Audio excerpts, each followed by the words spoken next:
सतपुत्र की महिमा तथा औरस और क्षेत्रज आदि पुत्रों द्वारा अंत्येष्टि करने का फल। श्री विष्णु ने कहा, हे गरुड़, इसके बाद अब मैं पुरुष स्त्री का निर्णय कहूँगा। बालक जीवित हो अथवा मृत्यु को प्राप्त हो गया हो, 5 वर्ष से अधिक अवस्था हो जाने पर उसमें पुरुषत्व प्रतिष्ठित हो जाता है। वह अपनी समस्त इंद्रियों को जान लेता है और रूप तथा कुरूप के विपर्यय को जानने की क्षमता भी उसमें आ जाती है। पूर्व जन्मार्जित कर्म फल से प्राणियों का वध और बंधन होता है। पाप ही सभी लोगों को नष्ट करता है। हे पक्षीराज, गर्भ के नष्ट होने पर कोई अर्ध दैहिक क्रिया नहीं है। शिशु की मृत्यु होने पर दुग्ध का दान देना चाहिए। शैशव के बाद की अवस्था में बालक की मृत्यु होने पर पायस तथा खीर का दान देना चाहिए। कुमार की अवस्था में मृत्यु होने पर एकादशा, द्वादशा, वृषोत्सर्ग तथा महादान को छोड़कर अन्य सभी अर्ध दैहिक कृत्य करने का आदेश दिया गया है। मरे हुए कुमार और बालकों के निमित्त भोजन, वस्त्र और वेष्टन देना चाहिए। बाल, वृद्ध अथवा तरुण के मरने पर घट बंधन करना चाहिए। हे खगश्रेष्ठ, 2 माह कम 2 वर्ष के बालक की मृत्यु होने पर उसको पृथ्वी में गड्ढा खोद कर गाड़ देना चाहिए। इससे अधिक आयु वाले मृत बालक के लिए दाह संस्कार का ही विधान उत्तम है। सभी शास्त्रों में जन्म से लेकर दांत निकलने तक की अवस्था वाले बच्चे को शिशु, चूड़ाकरण संस्कार तक की अवस्था वाले को बालक और उपनयन संस्कार तक की आयु वाले को कुमार कहा जाता है। हे गरुड़, उपनयन संस्कार का विधान न होने के कारण शूद्रादि का अंतिम संस्कार कैसे होना चाहिए, यह संशय है। गर्भाधान से 9 मास तक के काल को छोड़कर 16 मास तक के बच्चे को शिशु, 27 मास तक के अवस्था प्राप्त बच्चे को बालक, 5 वर्ष की आयु वाले को कुमार, 9 वर्ष वाले को पौगंड, 16 वर्ष वाले को किशोर और उसके बाद का यौवन काल है। 5 वर्ष की अल्पायु में मृत कुमार, चाहे उसका व्रत बंध हुआ हो अथवा न हुआ हो, वह पूर्व कथित विधान के अनुसार 10 पिंड कृत्य की कामना करता है। स्वल्प कर्म, स्वल्प प्रसंग, स्वल्प विषय बंधन, स्वल्प शरीर और स्वल्प वस्त्र के कारण प्राणी स्वल्प क्रिया की इच्छा करता है। जीव जब तक वृद्धि की ओर बढ़ रहा हो, जब तक वह सांसारिक विषय वासनाओं से घिरा हो, तब तक उसे अपने उस मृत परिजन को वे सभी भोज्य पदार्थ और अनावश्यक वस्तुएं देनी चाहिए जो उसके लिए उपजीव्य और इच्छित थीं। हे खगेश, चाहे बालक हो या वृद्ध हो अथवा युवा हो, सभी प्राणी घट की इच्छा करते हैं। सर्वत्रगामी देही जीवात्मा सदैव सुख दुख का अनुभव करता है। जिस प्रकार सांप अपनी पुरानी केचुल का परित्याग कर देता है, उसी प्रकार जीव अपने पुराने शरीर का परित्याग कर अंगुष्ठ मात्र परिमाण वाला होकर तथा वायुभूत हो भूख से पीड़ित हो जाता है। अतः बालक की भी मृत्यु होने पर निश्चित ही दान देना चाहिए। जन्म से लेकर 5 वर्ष तक की अवधि में मरा हुआ प्राणी दान में दिए गए असंस्कृत भोजन का उपभोग करता है। यदि 5 वर्ष से अधिक आयु वाले बालक की मृत्यु हो जाती है तो वृषोत्सर्ग और सपिंडीकरण को छोड़कर द्वादशाह के आने पर षोडश श्राद्ध करना चाहिए। उस दिन यथाक्रम पायस, खीर से बने पिंड का दान देना चाहिए। यह पिंड दान गुड़ से भी किया जा सकता है। उसी दिन सान्नोदक, कुंभ और पद दान देना चाहिए। ब्राह्मण को भोजन कराना चाहिए और यथाशक्ति महादानादि भी करने चाहिए। पक्षी श्रेष्ठ, दीप दानादि जो कुछ शेष कर्म हैं उन्हें 5 वर्ष से अधिक आयु वाले कुमार की मृत्यु होने पर करना चाहिए। हे पक्षीराज, व्रत बंध यज्ञोपवीत होने से पहले जिसका मरण हुआ हो उसकी संतृप्ति के लिए पूर्वोक्त कर्म करना चाहिए। यदि मनुष्य के द्वारा सारी क्रिया नहीं की जाती है तो वह जीव पिशाच हो जाता है। व्रतबंध के पूर्व मृत बालक के लिए पूर्वोक्त सब कर्म करना चाहिए। उसके बाद स्वाहा शब्द से समन्वित मंत्र के द्वारा षोडश एकोदिष्ट श्राद्ध करें। ऋजु, कुश, से श्वेत तिल के द्वारा अपसव्य होकर समस्त क्रिया करने से पितृगण परम गति को प्राप्त करते हैं और दीर्घायु होकर पुनः अपने ही कुल में जन्म लेते हैं। सभी प्रकार के सुखों को प्रदान करने वाला पुत्र माता पिता के प्रेम का अभिवर्धक होता है। जैसे एक आकाश, एक चंद्र और एक आदित्य आश्रय भेद से पृथक पृथक घटादि में दिखाई देते हैं, वैसे ही पिता का आत्मा सभी पुत्रों में सदैव विचरण करता रहता है। जिसकी जो प्रकृति शुक्र शोणित संगम से पूर्व होती है, वही पुत्रों में आकर सन्निहित हो जाती है। वैसे ही वे अपने जीवन में कर्म करते हैं। किसी का पुत्र पिता का रूप लेकर उत्पन्न होता है। पिता की अपेक्षा कोई अत्यधिक रूपवान, गुणवान तथा दान परायण होता है। इस संसार में कोई भी प्राणी एक समान न हुआ है और न होगा। अंधे से अंधा, गूंगे से गूंगा, बहरे से बहरा तथा विद्वान से विद्वान जन्म नहीं लेता। इस सृष्टि में कहीं भी अनुरूपता दिखाई नहीं देती है। गरुड़ ने कहा, औरस और क्षेत्रज आदि 10 प्रकार के पुत्र माने गए हैं। जो संग्रहित कहीं से प्राप्त तथा दासी से उत्पन्न हुआ है, उससे मनुष्य को क्या लाभ प्राप्त हो सकता है? मृत्यु के वश में गए हुए प्राणी को उस पुत्र से कौन सी गति प्राप्त होती है? जिस व्यक्ति के न पुत्री है, न पुत्र, न दौहित्र, लड़की का पुत्र नाती है, उसका श्राद्ध किसके द्वारा, किस विधि से होना चाहिए? श्री भगवान ने कहा, हे गरुड़, पुत्र के मुख को देखकर मनुष्य पितृ ऋण से मुक्त हो जाता है। पौत्र को देखने से मनुष्य को तीनों ऋण से मुक्ति मिल जाती है। पुत्र, पौत्र तथा प्रपौत्रों के होने से व्यक्ति को अनंत लोक और स्वर्ग की प्राप्ति होती है। जो क्षेत्रज पुत्र है, वे पिता को मात्र लौकिक सुख प्रदान करने में समर्थ होते हैं। औरस पुत्र को विधिवत पार्वण श्राद्ध करना चाहिए। अन्य पुत्र एकोदिष्ट श्राद्ध करते हैं, पार्वण नहीं। ब्राह्म विवाह के नियमों से विवाहित स्त्री के गर्भ से उत्पन्न हुआ पुत्र पिता को स्वर्ग ले जाता है। संग्रहित पुत्र प्राणी को अधोगति में ले जाता है। यदि वह सांवत्सरिक श्राद्ध करता है तो उससे पिता को नरक की प्राप्ति होती है। अन्न दान के अतिरिक्त वह सब प्रकार का दान अपने पालक पिता के लिए कर सकता है। संग्रहित पुत्र को एकोदिष्ट श्राद्ध ही करना चाहिए, पार्वण नहीं। माता पिता के लिए वार्षिक श्राद्ध करके वह पाप से लिप्त नहीं होता। यदि वह एकोदिष्ट श्राद्ध का परित्याग करके पार्वण श्राद्ध करता है तो अपने को और पितरों को यमलोक पहुंचाता है। जो संग्रहित पुत्र और दासी से उत्पन्न हुए पुत्रादि हैं, उन्हें तीर्थ में जाकर पितृ श्राद्ध करना चाहिए तथा ब्राह्मणों को दान देना चाहिए। यदि संग्रहित पुत्र पाक श्राद्ध करता है तो उसके श्राद्ध को वैसे ही वृथा समझना चाहिए जैसे शूद्रान्न से द्विजत्व नष्ट हो जाता है। वह श्राद्ध परलोक में गए हुए पिता महादि पितरों को प्रसन्न नहीं कर पाता। हे पक्षी श्रेष्ठ, ऐसा जानकर व्यक्ति को हीन जाति में उत्पन्न हुए पुत्रों का परित्याग कर देना चाहिए। यदि अपरिणीता ब्राह्मणी के गर्भ से ब्राह्मण के द्वारा पुत्र उत्पन्न किया जाता है तो वह चांडाल से भी नीच होता है। जो पुत्र सन्यासी से जन्म लेता है या शूद्र से ब्राह्मण के गर्भ में उत्पन्न होता है तो ऐसे पुत्रों को तुम चांडाल ही समझो। जो सगोत्रा कन्या से जन्म ग्रहण करता है वह भी चांडाल ही होता है।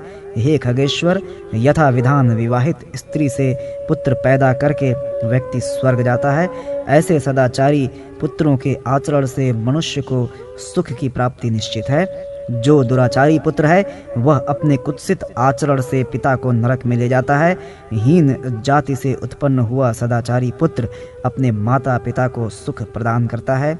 जो मनुष्य कली काल के पाप से निर्मुक्त है, सिद्ध जनों से पूजित है, लोक देव की अप्सराओं के द्वारा सम्मान में डुलाए जा रहे चंवर और पहनाई गई माला से सुशोभित है, वह अकेले ही 100 पितरों तथा नरक में गए हुए बंधु बांधवों, पुत्र पौत्रों तथा प्रपौत्रों का उद्धार कर देता है। सपिंडीकरण श्राद्ध का महत्व, प्रतिवर्ष विहित मासिक श्राद्ध आदि की अनिवार्यता, पति पत्नी के सह मरण आदि की विशेष परिस्थिति में पाक एवं पिंडदान आदि की विभिन्न व्यवस्था का निरूपण और बभ्र वाहन की कथा।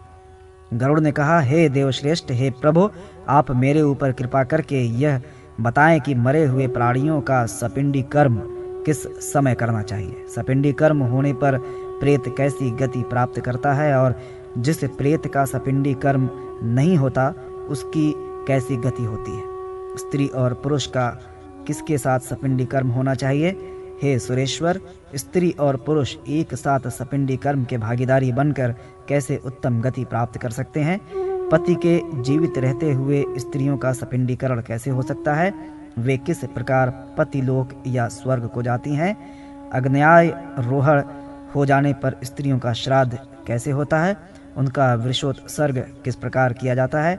हे स्वामिन, सपिंडीकरण हो जाने पर मृतक के लिए घटदान कैसे हो? हे हरे, आप संसार के कल्याणार्थ इसे बताने की कृपा करें। श्री भगवान ने कहा, हे पक्षिन, जिस प्रकार सपिंडीकरण होता है वैसा ही मैं तुम्हें सुनाऊंगा। हे खगराज, जब मनुष्य मरने के बाद 1 वर्ष की महापथ यात्रा करता है तो पुत्र पौत्रादि के द्वारा सपिंडीकरण हो जाने पर वह पितृलोक में चला जाता है। इसलिए पुत्र को पिता का सपिंडीकरण करना चाहिए। वर्ष के पूर्ण हो जाने पर पिंड प्रवेशन अर्थात सपिंडीकरण करना चाहिए। हे पक्षियों के सींग, वर्ष के अंत में निश्चित रूप से प्रेत पिंड का मेलन होता है। पितृपिंडों के साथ प्रेत पिंड का सम्मिलन हो जाने पर वह प्रेत परम गति को प्राप्त करता है। तत्पश्चात वह प्रेत नाम का परित्याग करके पितृगण हो जाता है। अपने गोत्र या सपिंड में जितने लोगों को अशौच शास्त्रानुसार होता है उनके वहाँ यदि विवाह या कोई शुभ कार्य होना है तो तीसरे पक्ष या 6 मास में ही सपिंडीकरण किया जा सकता है। हे खगेश्वर, गृहस्थ के घर में यदि किसी का मरण हुआ हो तो विवाह आदि शुभ कार्य नहीं करना चाहिए। जब तक सपिंडीकरण नहीं हो जाता है तब तक भिक्षुक उस घर की भिक्षा को स्वीकार नहीं करते हैं। अपने गोत्र में अशौच तब तक रहता है जब तक पिंड का मेलन नहीं हो जाता। पिंड मेलन होने पर प्रेत शब्द निवृत्त हो जाता है। कुल धर्म अनंत है, पुरुष की आयु क्षयशील है और शरीर नाशवान है। इस कारण 12वां दिन ही सपिंडीकरण कर्म के लिए प्रशस्त समय होता है। मृत व्यक्ति अग्निहोत्री रहा हो अथवा न रहा हो, उसका सपिंडीकरण द्वादशाह को ही कर देना चाहिए। तत्दृष्टा ऋषियों ने 12वें दिन, तीसरे पक्ष में, 6ठे मास में अथवा वर्ष पूर्ण होने पर सपिंडीकरण का विधान किया है। पुत्रवान का सपिंडीकरण के बाद कभी भी एकोदिष्ट नहीं करना चाहिए। सपिंडीकरण के पश्चात जहाँ जहाँ श्राद्ध किया जाए, पुत्रवान का एकोदिष्ट कभी न किया जाए। वहाँ 3 श्राद्ध, पार्षण श्राद्ध करने आवश्यक है, अन्यथा कर्ता पितृधातक कहलाता है। अशक्त होने पर भी पार्षण श्राद्ध करना चाहिए, ऐसा मुनियों ने कहा है। यदि दिन और मास न ज्ञात हो तो उनका पार्षण श्राद्ध ही करना उचित है। पितरों के साथ वह पिता इस लोक में पुत्र के द्वारा दिए गए दान का फल तब तक नहीं प्राप्त करता जब तक उसके शरीर की उत्पत्ति पुनः 10 गात्र के पिंड से नहीं हो जाती। ऐसी स्थिति में पुत्र द्वारा किए गए इन्हीं 16 श्राद्धों से प्रेत यमपाश के बंधन से मुक्त होता है। पुत्र रहित पुरुष का सपिंडीकरण नहीं करना चाहिए। पति के जीवित रहने पर स्त्री का भी सपिंडन नहीं होना चाहिए। जिस कन्या का विवाह ब्रह्मादि विवाह विधि से हुआ है उसकी पिंडोदक क्रियाएं पति के गोत्र से करनी चाहिए। असुरादि विधि से जिसका विवाह हुआ है उसकी पिंडोदक क्रिया पिता के गोत्र से करनी चाहिए। पिता का सपिंडीकरण सदैव पुत्र करे। यदि पुत्र नहीं है तो स्वयं उसकी पत्नी उस क्रिया का निर्वाह करे। उसके भी न रहने पर सहोदर, भाई का पुत्र अथवा शिष्य सपिंडीकरण कर सकता है। सपिंडीकरण करके वह नांदी मुख श्राद्ध करे। हे खग, पुत्र न रहने पर ज्येष्ठ भाई का सपिंडीकरण कनिष्ठ भाई करे। उसके अभाव में भतीजा या पत्नी उस कर्म को संपन्न करे। मनु ने कहा है कि यदि सहोदर भाइयों में से एक भी भाई पुत्रवान हो जाए तो उसी पुत्र से अन्य सभी भाई पुत्रवान हो जाते हैं। यदि सभी भाई पुत्रहीन हैं तो उनका सपिंडीकरण उनकी पत्नी को करना चाहिए अथवा वह पत्नी स्वयं न करके ऋत्विज से या पुरोहित से कराए। चूड़ाकरण एवं उपनयन संस्कार से संस्कृत पुत्र पिता के श्राद्ध को करे। जिस पुत्र का उपनयन संस्कार नहीं हुआ है, केवल चूड़ाकरण संस्कार हुआ है, वह श्राद्ध में स्वधा का उच्चारण तो कर सकता है पर वेद मंत्र का उच्चारण नहीं कर सकता। स्त्री का सपिंडीकरण उसके पति, ससुर तथा पर श्वशुर के साथ करना चाहिए। स्त्री जाति का यह कर्म भतीजा तथा सहोदर छोटा भाई भी कर सकता है। संवत्सर पूर्ण होने के पहले अथवा वर्ष के पूर्ण होने पर दूसरे वर्ष के संधिकाल में जिन प्रेतों का सपिंडीकरण होता है, उनकी क्रिया पृथक नहीं की जा सकती। हे वत्स, सपिंडीकरण हो जाने के पश्चात पृथक क्रिया करना निंदनीय माना गया है। जो व्यक्ति अपने पिता को पृथक पिंडदान देता है, वह पितृहंता होता है। सपिंडीकरण के बाद पृथक श्राद्ध उचित नहीं है। यदि कोई पृथक पिंडदान करता है तो वह पुनः सपिंडीकरण करे। जो मनुष्य सपिंडीकरण करके एकोदिष्ट श्राद्ध करता है, वह स्वयं को तथा प्रेत को यमराज के अधीन कर देता है। हे पक्षिन, वर्ष पर्यंत प्रेत से संबंधित जो भी क्रिया की जाए, उसके नाम और गोत्र के सहित विद्वान व्यक्ति करे। सपिंडीकरण कर देने पर भोजन और घटादि का दान, पददान तथा अन्य जो दान हैं, उन्हें एक को मृत व्यक्ति को ही उद्देश्य करके देना चाहिए। वर्ष भर के लिए अन्न और जल पूर्ण घटादि की संख्या का निर्धारण करके ब्राह्मण को प्रदान करे। पिंडदान देने के पश्चात यथा शक्ति वर्ष भर के लिए उपयोगी समस्त सामग्री दान में दें। ऐसा होने पर मृत व्यक्ति दिव्य देह धारण करके विमान द्वारा सुखपूर्वक यमलोक चला जाता है। पिता के जीवित रहने के कारण मृत पुत्र का पिता के साथ सपिंडीकरण नहीं हो सकता, अर्थात उसका सपिंडीकरण पितामह आदि के साथ होगा। ऐसा ही पति के जीवित होने पर स्त्रियों का सपिंडीकरण उसकी श्वश्रु आदि के साथ होगा।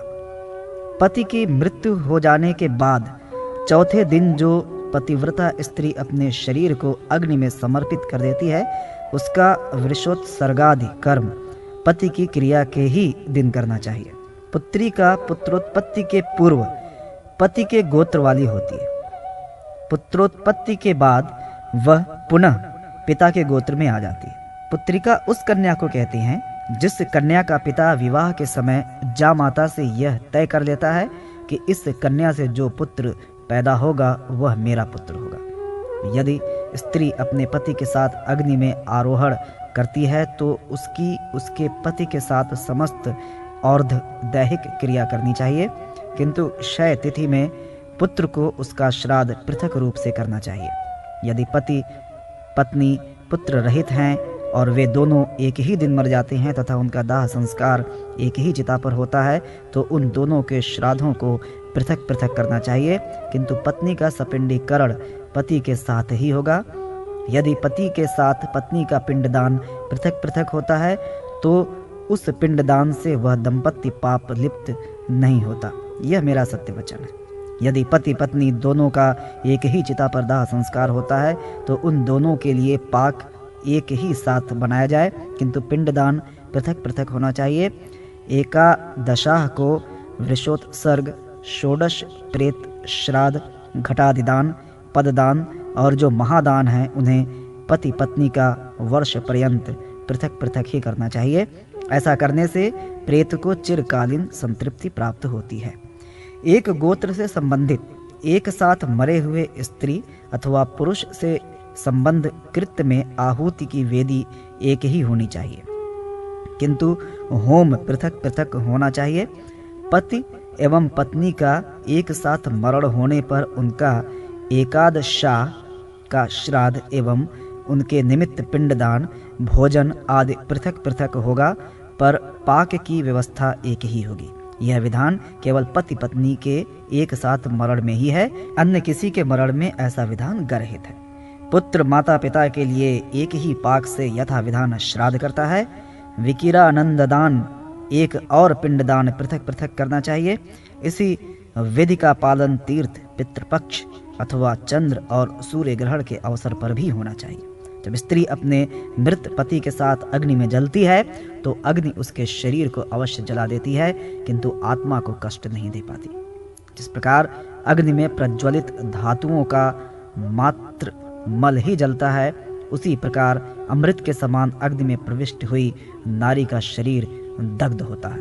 पुरुष शुद्ध होकर दिव्य देहधारी हो जाता है, जिसके कारण वह खौलते हुए तेल, दहकते हुए लौह तथा अग्नि से कदापि नहीं जलता।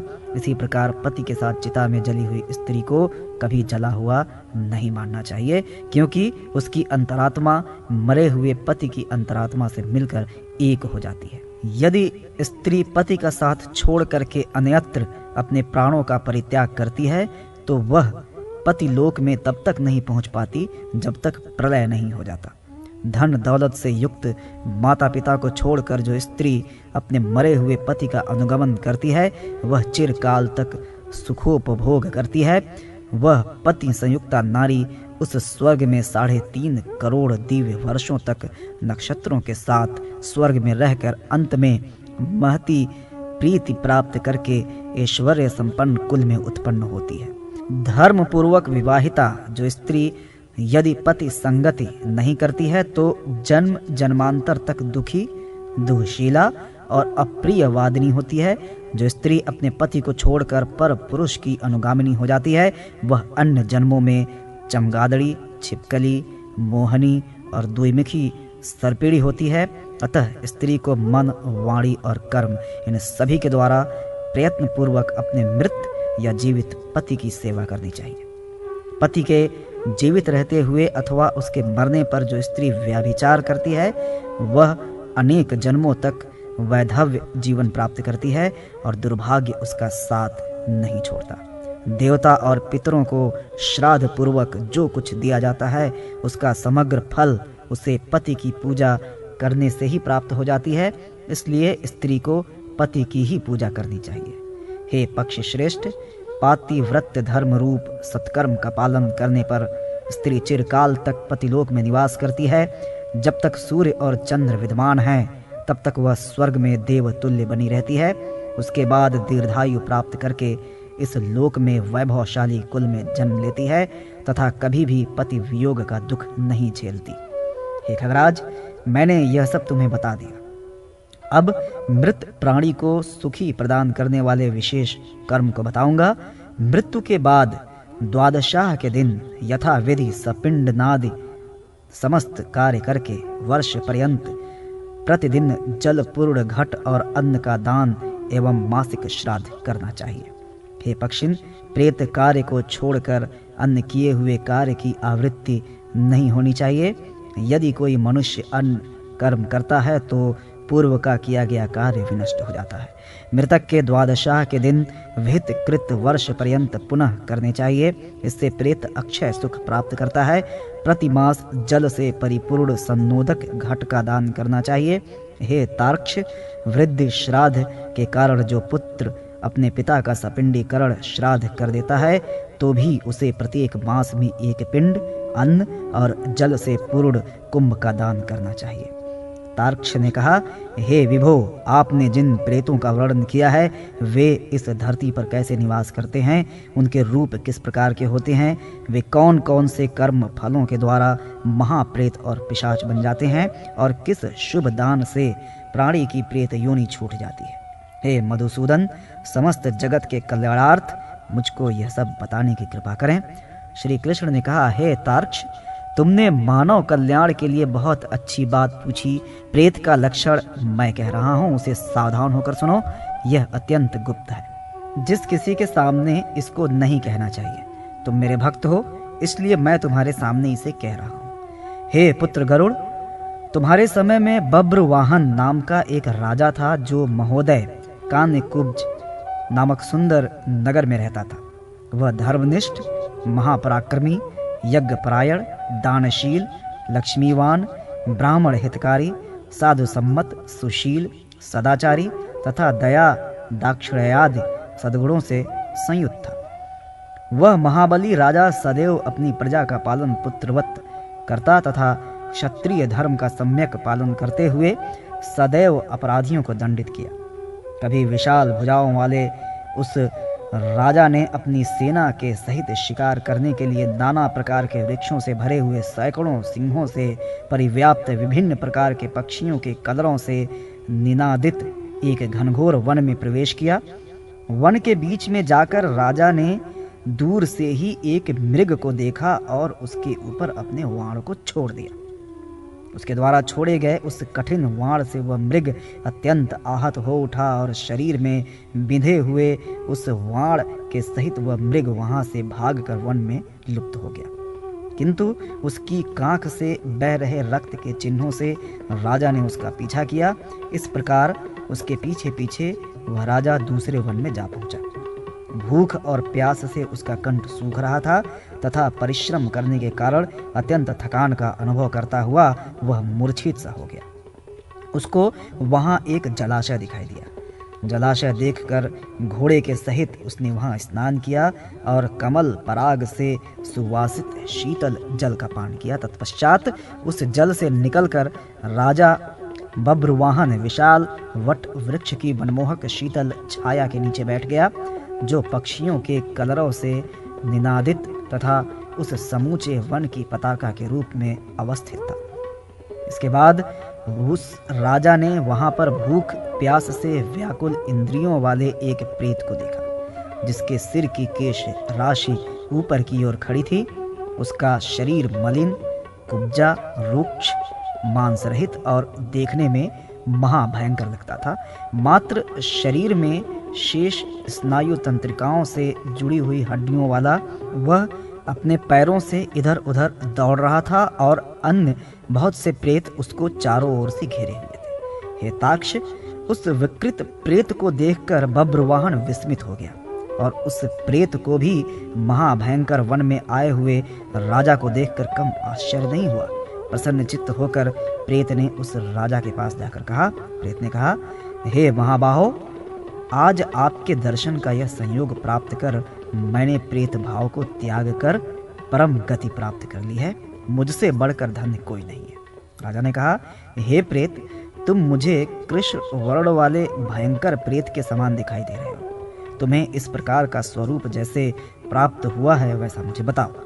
राजा के ऐसा कहने पर उस प्रेत ने अपने संपूर्ण जीवन वृत्त को इस प्रकार कहा। प्रेत ने कहा, हे नृप श्रेष्ठ, मैं अपने संपूर्ण जीवन वृत्त का विवरण आपको आदि से सुना रहा हूँ। मेरे इस प्रेतत्व का कारण सुन आप दया अवश्य करेंगे। हे राजन, नाना रत्नों से युक्त तथा अनेक जनपदों में व्याप्त समस्त संपदाओं से भरा हुआ, विभिन्न पुण्यों से प्रख्यात, अनेकानेक वृक्षों से आच्छादित विदिशा नाम का एक नगर है। मैं वहीं पर निरंतर देव पूजा में अनुरक्त रहकर निवास करता था। उस जन्म में मेरी जाति वैश्य की थी और मेरा नाम सुदेव था। मैं उस जन्म में हव्य से देवताओं को, कव्य से पितरों को तथा नाना प्रकार के दान से ब्राह्मणों को सदैव संतृप्त किया करता था। मेरे द्वारा दीनहीन, अनाथ और विशिष्ट जनों की अनेक प्रकार से सहायता की गई थी, किंतु दुर्भाग्यवश वह सब कुछ मेरा निष्फल हो गया। मेरे वे पुण्य जिस प्रकार से विफल हुए, मैं आपको वो सुनाता हूँ। हे तात, पूर्व जन्म में न मेरे कोई संतान हुई, न कोई ऐसा बंधु बांधव या मित्र ही रहा जो मेरी अर्ध दैहिक क्रिया संपन्न करता। नृपोत्तम, उसी के कारण मुझे यह प्रेत योनि प्राप्त हुई है। हे राजन, एकादशाह, त्रिपक्ष, षणमासिक, सांवत्सरिक, प्रतिमासिक और इसी प्रकार के अन्य जो षोडश श्राद्ध हैं, वे जिस प्रेत के लिए संपन्न नहीं किए जाते हैं, उस प्रेत की प्रेत योनि बाद में स्थिरता को प्राप्त कर लेती है, भले ही बाद में क्यों न उसके लिए सैकड़ों श्राद्ध किए जाएं। हे महाराज, ऐसा जानकर आप मेरा इस प्रेत योनि से उद्धार करें। राजा को सभी वर्णों का बंधु कहा जाता है। मैं आपको एक मणि रत्न दे रहा हूँ। हे राजेंद्र, इस नरक से मुझे उबार लें। हे नृप श्रेष्ठ, हे महाबाहो, यदि आपकी मेरे ऊपर कृपा है तो जिस प्रकार से मुझे शुभ गति प्राप्त हो, मेरे लिए वही उपाय करें और आप अपना भी समस्त प्रकार से अर्ध दैहिक कार्य करें। राजा ने कहा, हे प्रेत, अर्ध दैहिक कर्म करने पर भी प्राणी कैसे प्रेत हो जाते हैं? जिन कर्मों को करने से उन्हें पिशाच होना पड़ता है, तुम उसे भी बताओ। प्रेत ने कहा, हे नृपश्रेष्ठ, जो लोग देव द्रव्य, ब्राह्मण द्रव्य और स्त्री एवं बालकों के संचित धन का अपहरण करते हैं, वे प्रेत योनि प्राप्त करते हैं। जिनके द्वारा तपस्विनी, सगोत्रा एवं अगम्या स्त्री का भोग किया जाता है, जो कमल पुष्पों की चोरी करते हैं, वे महाप्रेत होते हैं। हे राजन, जो हीरा, मूंगा, सोना और वस्त्र के अपहरता हैं, जो युद्ध में पीठ दिखाते हैं, जो कृतघ्न, नास्तिक, क्रूर तथा दुस्साहसी हैं, जो पंचयज्ञ नहीं करते किंतु बहुत बड़े बड़े दान देने में अनुरक्त रहते हैं, जो अपने स्वामी से वैर करते हैं, जो मित्र और ब्राह्मण द्रोही हैं, जो तीर्थ में जाकर पाप कर्म करते हैं, वे प्रेत योनि में जन्म लेते हैं। हे महाराज, इस प्रकार इन सभी प्राणियों का जन्म प्रेत योनि में होता है। राजा ने कहा, हे प्रेतराज, इस प्रेत तत्व से तुम्हें और तुम्हारे साथियों को कैसे मुक्ति प्राप्त हो सकती है? मैं किस प्रकार से अपना और्ध्वदैहिक कर्म कर सकता हूँ? यह कार्य किस विधान से संभव है, यह सब मुझे बताओ। प्रेत ने कहा, हे राजेंद्र, संक्षेप में नारायण बलि की विधि सुने। मैंने सुना है कि सदग्रंथों का श्रवण, विष्णु का पूजन तथा सज्जनों का साथ प्रेत योनि को विनष्ट करने में समर्थ होता है। अतः मैं आपको प्रेतत्व भाव को नष्ट करने वाली विष्णु पूजा का विधान बताऊंगा। हे राजन, 2 सुवर्ण लेकर के उससे भगवान नारायण की सभी आभूषणों से विभूषित प्रतिमा का निर्माण करवाना चाहिए। मूर्ति को 2 पीले वस्त्रों से आच्छादित करके चंदन तथा अगुरु से सुवासित करें। तदनंतर नाना तीर्थों से लाए गए पवित्र जल के द्वारा सविधि स्नान कराकर तथा अधिवासित कर पूर्व में भगवान श्रीधर, दक्षिण में भगवान मधुसूदन, पश्चिम में भगवान वामन, उत्तर में भगवान गदाधर, मध्य भाग में पितामह ब्रह्मा और भगवान महेश्वर की विधिवत पूजा गंध पुष्पादि से पृथक पृथक रूप में की जाए। तत्पश्चात उस देवमंडल की प्रदक्षिणा करके अग्नि में देवताओं की संतुष्टि के लिए आहुति दें। घृत, दही और दूध से विश्व देवों को संतृप्त करें। उसके बाद यजमान फिर से स्नान करके विनम्रता पूर्वक एकाग्रचित्त से भगवान नारायण के सामने विधिवत अपनी और्ध्वदैहिक क्रिया संपन्न करें। विनीत भाव से क्रोध एवं लोभ रहित होकर कार्य आरंभ करना चाहिए। इस अवसर पर सभी श्राद्ध एवं विशोत्सर्ग करने चाहिए। 13 ब्राह्मणों को वस्त्र, छत्र, जूता, मणिजटित अंगूठी, पात्र, आसन और भोजन देकर संतुष्ट करें। उसके बाद प्रेत कल्याण के लिए अन्न और जल पूर्ण कुंभ का दान देना चाहिए। शया दान करके घट दान भी प्रेत के उद्देश्य से करें। तदनंतर नारायण नाम ही सत्य है, ऐसा कहकर संपुट में स्थित भगवान नारायण की पूजा करें। ऐसा विधिवत करने पर निश्चित ही प्राणी को शुभ फल प्राप्त होता है। राजा ने कहा, हे प्रेत, प्रेत घट कैसा होना चाहिए? उसको प्रदान करने का क्या विधान है? सभी प्राणियों पर कृपा करने के लिए तुम प्रेत के लिए मुक्तिदायक घट के विषय में मुझे बताओ। प्रेत ने कहा, हे महाराज, आपने बड़ा अच्छा प्रश्न किया है। जिस दान से प्रेतत्व प्राप्त नहीं होता उसे मैं कहता हूँ। प्रेत घट नाम का दान समस्त अमंगलों का विनाशक है। दुर्गति को क्षय करने वाला यह प्रेत घट का दान सभी लोकों में दुर्लभ है। संतप्त स्वर्णमय घट बनवाकर उसे घृत और दूध से परिपूर्ण करके लोकपालों सहित ब्रह्मा, शिव और केशव को भक्ति पूर्वक प्रणाम कर ब्राह्मण को दान में दें। अन्य सैकड़ों दान देने से क्या लाभ? इसके मध्य भाग में ब्रह्मा, विष्णु, महेश तथा पूर्वादिक सभी दिशाओं में और कंठ भाग में यथाक्रम लोकपालों के विधिवत पुष्प, धूप और चंदनादि से पूजा करके उसे दूध और घी से पूर्ण स्वर्णमय घट दान में देना चाहिए। ये सभी दानों से बढ़कर दान है। इस दान से सभी महापातकों का विनाश हो जाता है। प्रेतत्व की निवृत्ति के लिए श्रद्धा पूर्वक यह दान अवश्य करना चाहिए। श्री भगवान ने कहा, हे वैनतेय, उस प्रेत के साथ इस प्रकार का वार्तालाप राजा का चल ही रहा था कि उसी समय उनके पद चिन्हों का अनुगमन करती हुई हाथी, घोड़े तथा रथ से परिव्याप्त उनकी सेना वहां आ पहुंची।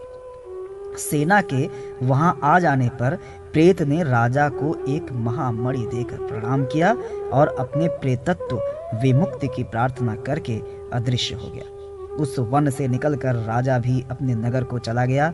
हे पक्षिन, नगर में पहुंचकर राजा ने उस प्रेत के द्वारा कही गई संपूर्ण अर्धदैहिक क्रिया को विधि विधान से संपन्न किया। उसके पुण्य से वह प्रेत बंधन विमुक्त होकर स्वर्ग चला गया। हे गरुड़, पुत्र के द्वारा दिए गए श्राद्ध से पिता को सद्गति प्राप्त होती है। इसमें आश्चर्य क्या है? जो मनुष्य इस पुण्यदायक इतिहास को सुनता है और जो सुनाता है, वह पापाचार से युक्त होने पर भी प्रेतत्व योनि को प्राप्त नहीं होता। प्रेतत्व मुक्ति के उपाय। गरुड़ जी ने कहा, हे मधुसूदन, जिस दान या सत्कर्म से प्राणी की प्रेत योनि छूट जाती है, उसे बताने की कृपा करें। इसके ज्ञान से लोगों का बड़ा कल्याण होगा। श्री कृष्ण ने कहा, हे पक्षीराज सुनो, मैं तुम्हें समस्त अमंगलों को विनष्ट करने वाले दान को बता रहा हूँ। शुद्ध स्वर्ण का घट बनाकर ब्रह्मा, विष्णु, शिव तथा लोकपालों सहित उसकी पूजा कर दुग्ध और घृत से परिपूर्ण उस घट को सुपात्र ब्राह्मण को दान में देने से प्रेतत्व से मुक्ति मिल जाती है। हे गरुड़, पुत्रहीन व्यक्ति की सद्गति नहीं होती, अतः यथा विधान पुत्र उत्पन्न करना चाहिए। मृत व्यक्ति को गोबर से लीपी गई मंडलाकार भूमि में स्थापित करना चाहिए। भूमि गोबर से लीपने पर पवित्र हो जाती है तथा मंडल का निर्माण करने से उस स्थान पर देवताओं का वास हो जाता है। ऐसे ही मृत व्यक्ति के नीचे तिल और कुश बिछाने से जीव को उत्तम गति की प्राप्ति होती है तथा साथ ही मृत व्यक्ति के मुंह में पंचरत्न डालने से जीव को शुभ गति मिलती है। हे तार्क्ष, तिल मेरे पसीने से उत्पन्न है, इसलिए वे सदा पवित्र हैं। इस प्रकार कुश की उत्पत्ति मेरे रोम से हुई है। कुश युक्त भूमि अपने ऊपर विद्यमान मृत जीव को निसंदेह स्वर्ग पहुंचा देती है। कुश में ब्रह्मा, विष्णु तथा शिव ये तीनों देव प्रतिष्ठित रहते हैं। हे पक्षीराज, ब्राह्मण, मंत्र, कुश, अग्नि तथा तुलसी ये बार बार प्रयोग में लाए जाने पर भी पर्युषित बासी नहीं होते। इसी तरह विष्णु, एकादशी व्रत, भगवद गीता, तुलसी, ब्राह्मण तथा गौ ये 6 इस संसार सागर से मुक्ति दिलाने वाले हैं। इसलिए हे गरुड़, तिल, कुश और तुलसी ये आतुर व्यक्ति की दुर्गति को रोककर उसे सद्गति दिलाते हैं। आतुर काल में दान की भी विशेष महिमा है। भगवान विष्णु की देह से लवण का प्रादुर्भाव हुआ है, अतः आतुर काल में लवण दान करने से भी जीव की दुर्गति नहीं होती। दान धर्म की महिमा। आतुर काल के दान का वैशिष्ट। वैतरणी गोदान की महिमा। श्री कृष्ण ने कहा, हे तार्क्ष, देवताओं के लिए परम गोपनीय दानों में उत्तम तथा सभी दानों में श्रेष्ठ दान को सुनो। हे गरुड़, रुई का दान सभी दानों में उत्तम तथा महान है। उसका दान मनुष्य को अवश्य करना चाहिए। उसके दान से भू, भुवः, स्व अर्थात पृथ्वी, अंतरिक्ष और स्वर्ग ये तीनों लोक प्रसन्न हो जाते हैं। इस कार्य से ब्रह्मा आदि सभी देवों को प्रसन्नता होती है। प्रेत का उद्धार करने के लिए इस महादान को करना चाहिए। ऐसे महादान का दाता चिरकाल तक रुद्र लोक में रहता है। तदनंतर इस लोक में जन्म लेकर रूप संपन्न, सौभाग्यशाली, वाक्चतुर, लक्ष्मीवान और अप्रतिहत पराक्रमी राजा होता है। अपने सुकृतों से यमलोक को जीतकर वह स्वर्ग लोक में जाता है। जो प्राणी ब्राह्मण को गौ, तिल, भूमि तथा स्वर्ण का दान देता है, उसके जन्म जन्मार्जित सभी पाप उसी क्षण विनष्ट हो जाते हैं। तिल और गौ का दान महादान है। इसमें महापापों को नाश करने की शक्ति होती है। ये दोनों दान केवल विप्र को देने चाहिए, अन्य वर्णों को नहीं। दान के रूप में संकल्पित तिल, गौ तथा पृथ्वी आदि द्रव्य अपने पोष्य वर्ग एवं ब्राह्मणेतर वर्ण को न दें। पोष्य वर्ग और स्त्री जाति को असंकल्पित वस्तु दान में देनी चाहिए।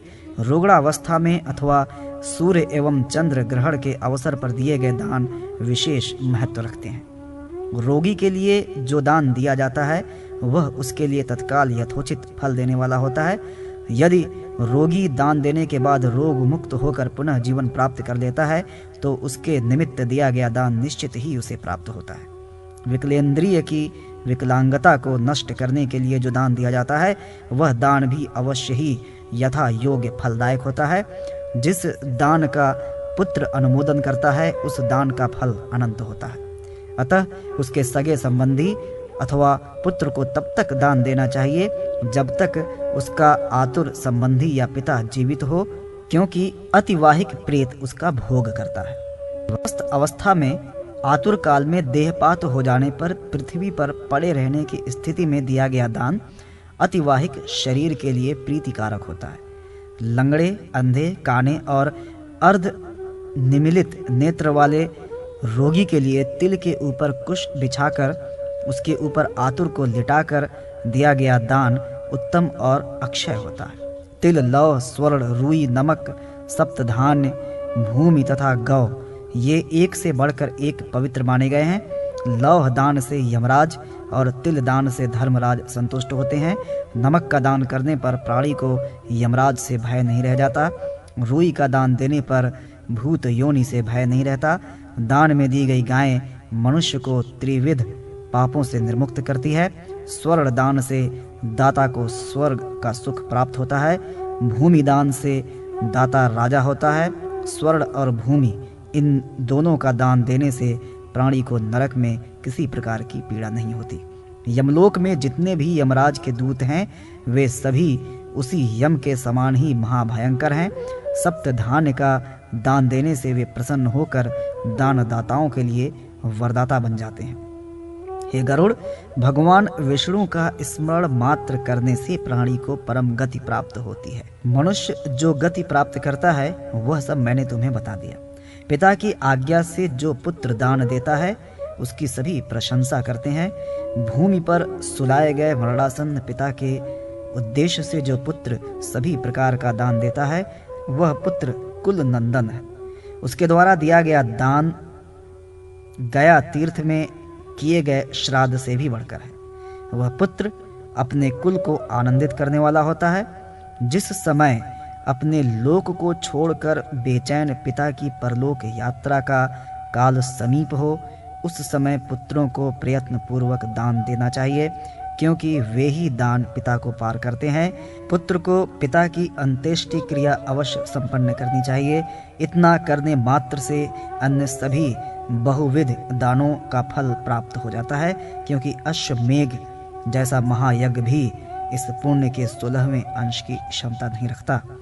पृथ्वी पर पड़े हुए आतुर पिता से जो धर्मात्मा पुत्र दान दिलाता है उसकी पूजा देवता भी करते हैं। लौह का दान करने वाला दाता महाभयानक आकृति वाले यमराज के निकट हो जाता है और न तो नारकीय लोक को ही प्राप्त करता है। पापियों को भयभीत करने के लिए यमराज के हाथों में कुठार, मूसल, दंड, खड्ग और छुरिका रहती है। इसलिए प्राणी को चाहिए कि वह ब्राह्मण को लौह दान दे। यह दान यमराज के आयुधों की संतुष्टि के लिए कहा गया है। गर्भस्थ प्राणी, शिशु, युवा और वृद्ध ये जो भी हैं इन दानों से अपने समस्त पापों को जला देते हैं। श्याम एवं शबल वर्ण के षंड तथा मर्क और गूलर के सदृश मांसल, हाथ में छुरी धारण करने वाले काले चितकबरे यम के दूत लौह दान से प्रसन्न होते हैं। यदि पुत्र, पौत्र, बंधु बांधव, सगोत्री और मित्र अपने रोगी के लिए दान नहीं देते तो वे ब्रह्महंता के समान ही पापी हैं। हे पक्षेंद्र, भूमि पर स्थित प्राणी की मृत्यु हो जाने पर उसकी क्या गति होती है इसे सुनो। अतिवाहिक शरीर वाला प्रेत वर्ष समाप्त होने के पश्चात पुनः पुण्य का लाभ प्राप्त करता है। इस संसार में 3 अग्नि, 3 लोक, 3 वेद, 3 देवता, 3 काल, 3 संधियां, 3 वर्ण तथा 3 शक्तियां मानी गई हैं। मनुष्य के शरीर में पैर से ऊपर कटि प्रांत तक ब्रह्मा निवास करते हैं। नाभि से लेकर ग्रीवा भाग तक हरि का वास रहता है और उसके ऊपर मुख से लेकर मस्तक तक व्यक्त तथा अव्यक्त स्वरूप वाले महादेव शिव का निवास है। इस प्रकार ब्रह्मा, विष्णु और महेश, इनका शरीर में तीनों भाग में अवस्थान है। मैं ही जरायुज, अंडज, स्वेदज और उभिद्यज के शरीरों में प्राण रूप में स्थित रहता हूँ। धर्म, अधर्म, सुख, दुख तथा कृत अकृत में बुद्धि को मैं ही प्रेरित करता हूँ। मैं ही स्वयं प्राणी की बुद्धि में बैठकर पूर्व कर्म के अनुसार उसको फल प्रदान करता हूँ। प्राणियों को मैं ही कर्म से प्रेरित करता हूँ। उसी के अनुसार प्राणी निश्चित ही स्वर्ग, नरक और मोक्ष प्राप्त करता है। स्वर्ग अथवा नरक में गए हुए प्राणी की तृप्ति श्राद्ध के द्वारा होती है। इसलिए विद्वान व्यक्ति को तीनों प्रकार का श्राद्ध करना चाहिए। मत्स्य, कूर्म, वराह, नारसिंह, वामन, परशुराम, श्री राम, कृष्ण, बुद्ध और कल की ये 10 नाम सदैव मनीषियों के लिए स्मरण करने योग्य हैं। इनका स्मरण करने से स्वर्ग में गए हुए प्राणी सुख का भोग करते हैं और स्वर्ग से पुनः इस लोक में आने पर सुख और धन धान्य से पूर्ण होकर दया, दाक्षिण्य आदि सद्गुणों से भरे रहते हैं। वे पुत्र पौत्र से युक्त और धनाढ्य होकर 100 वर्ष तक जीते हैं। रोगग्रस्त होने पर मनुष्य के लिए दान देना चाहिए और भगवान विष्णु की पूजा करनी या करानी चाहिए। उस समय उसे अष्टाक्षर या द्वादशाक्षर महामंत्र का जप करना चाहिए। श्वेत पुष्प से, धीमे पकाए गए नैवेद्य से, गंध धूप से भगवान विष्णु की पूजा करनी चाहिए तथा श्रुतियों और स्मृतियों में अभिवर्णित स्तुतियों में भगवान विष्णु की स्तुति इस प्रकार करनी चाहिए। विष्णु ही माता हैं, विष्णु ही पिता हैं, विष्णु ही अपने स्वजन और बांधव हैं। जहाँ पर मैं विष्णु को नहीं देखता हूँ वहाँ निवास करने से मुझे क्या लाभ। विष्णु जल में है, विष्णु स्थल में है, विष्णु पर्वत की चोटी पर है और विष्णु चारों ओर से माला रूप में घिरी हुई ज्वाला माल से व्याप्त स्थान में अवस्थित हैं। यह संपूर्ण जगत विष्णुमय है। ब्राह्मण, जल, पृथ्वी आदि जितने भी पदार्थ हैं उन्हें अपना ही स्वरूप समझना चाहिए। इसलिए हे खगेश, किसी भी स्थान पर मनुष्य पूर्व जन्मार्जित पाप पुण्य के अनुसार जिस कर्म को करता है उसका फलदाता मैं ही हूँ। मैं ही की बुद्धि को धर्म में नियुक्त करता हूँ और मुक्ति मैं ही देता हूँ। हे ताक्ष, अंत समय आने पर मनुष्यों का हित करने वाली वैतरणी नदी मानी गई है। उसी के जल से अपने पाप समूह को धोकर प्राणी विष्णु लोक में जाता है। बाल्यावस्था का जो पाप है, कुमारावस्था में जो पाप हुआ है, यौवनावस्था का जो पाप है और जन्म जन्मांतर में समस्त अवस्थाओं के बीच भी जो पाप किया गया है, रात्रि, प्रातः, मध्याह्न, अपराह्न तथा दोनों संध्याओं के मध्य मन, वाणी और कर्म से जो पाप हुआ है, उन सभी पापों के समूह से प्राणी अपना उद्धार अंतिम क्षण में सर्व मनोकामनाओं को सिद्ध करने वाली एक भी श्रेष्ठतमा कपिला गौ का दान देकर कर सकता है। गोदान करते समय परमात्मा से ऐसी प्रार्थना करनी चाहिए, परमात्मन, गायें ही मेरे आगे रहें, गायें ही मेरे पीछे और पार्श्व भाग में रहें, गायें ही मेरे हृदय में निवास करें। मैं गायों के बीच में ही रहूं, जो सभी प्राणियों की लक्ष्मी स्वरूपा हैं, जो देवताओं में प्रतिष्ठित हैं। वे गौरूपिणी देवी मेरे विनष्ट करें। विष्णु जी ने कहा, हे गरुड़, जो मनुष्य पापाचार में लगे हुए हैं वे यमलोक को जाते हैं। यदि मुझको साक्षी बनाकर मनुष्य के द्वारा दान दिया जाता है तो वह अनंत फलदायी होता है।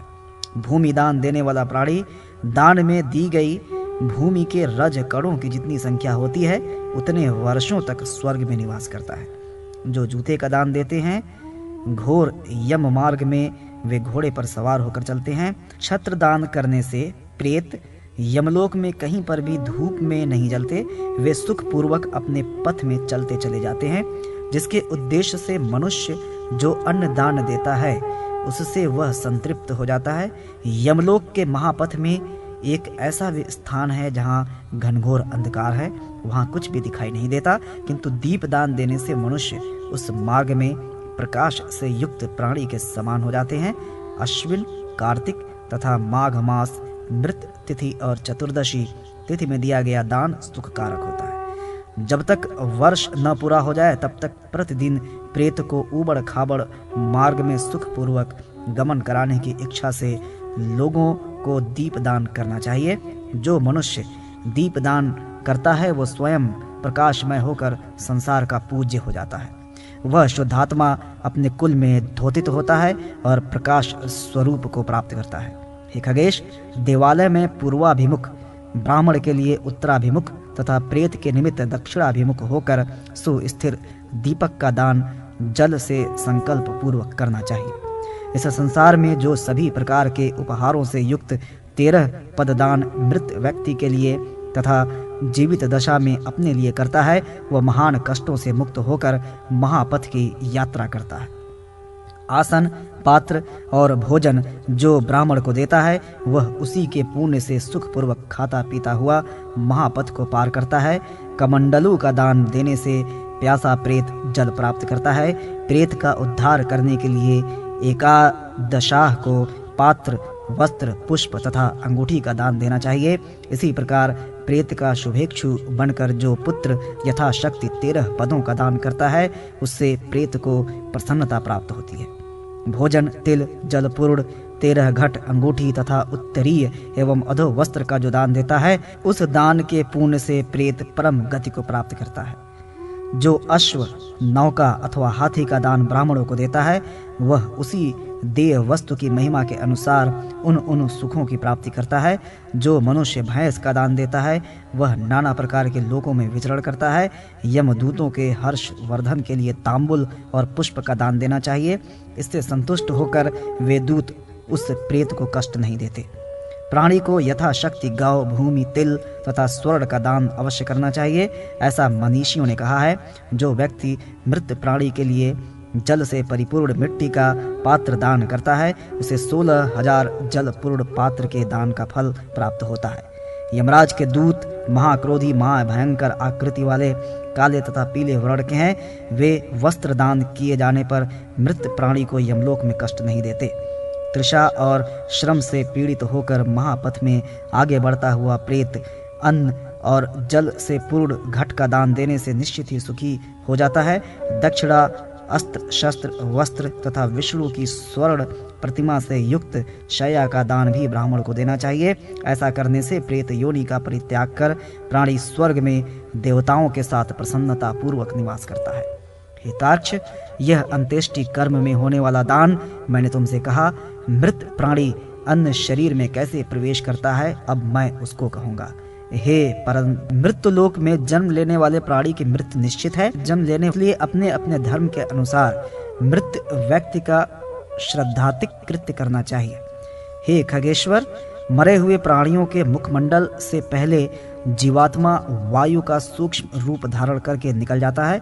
लोगों के नेत्र आदि 9 द्वार, रोम तथा तालुरंध्र से भी जीवात्मा बाहर हो जाता है, किंतु जो पाप हैं उनका जीवात्मा अपान मार्ग से शरीर छोड़ता है।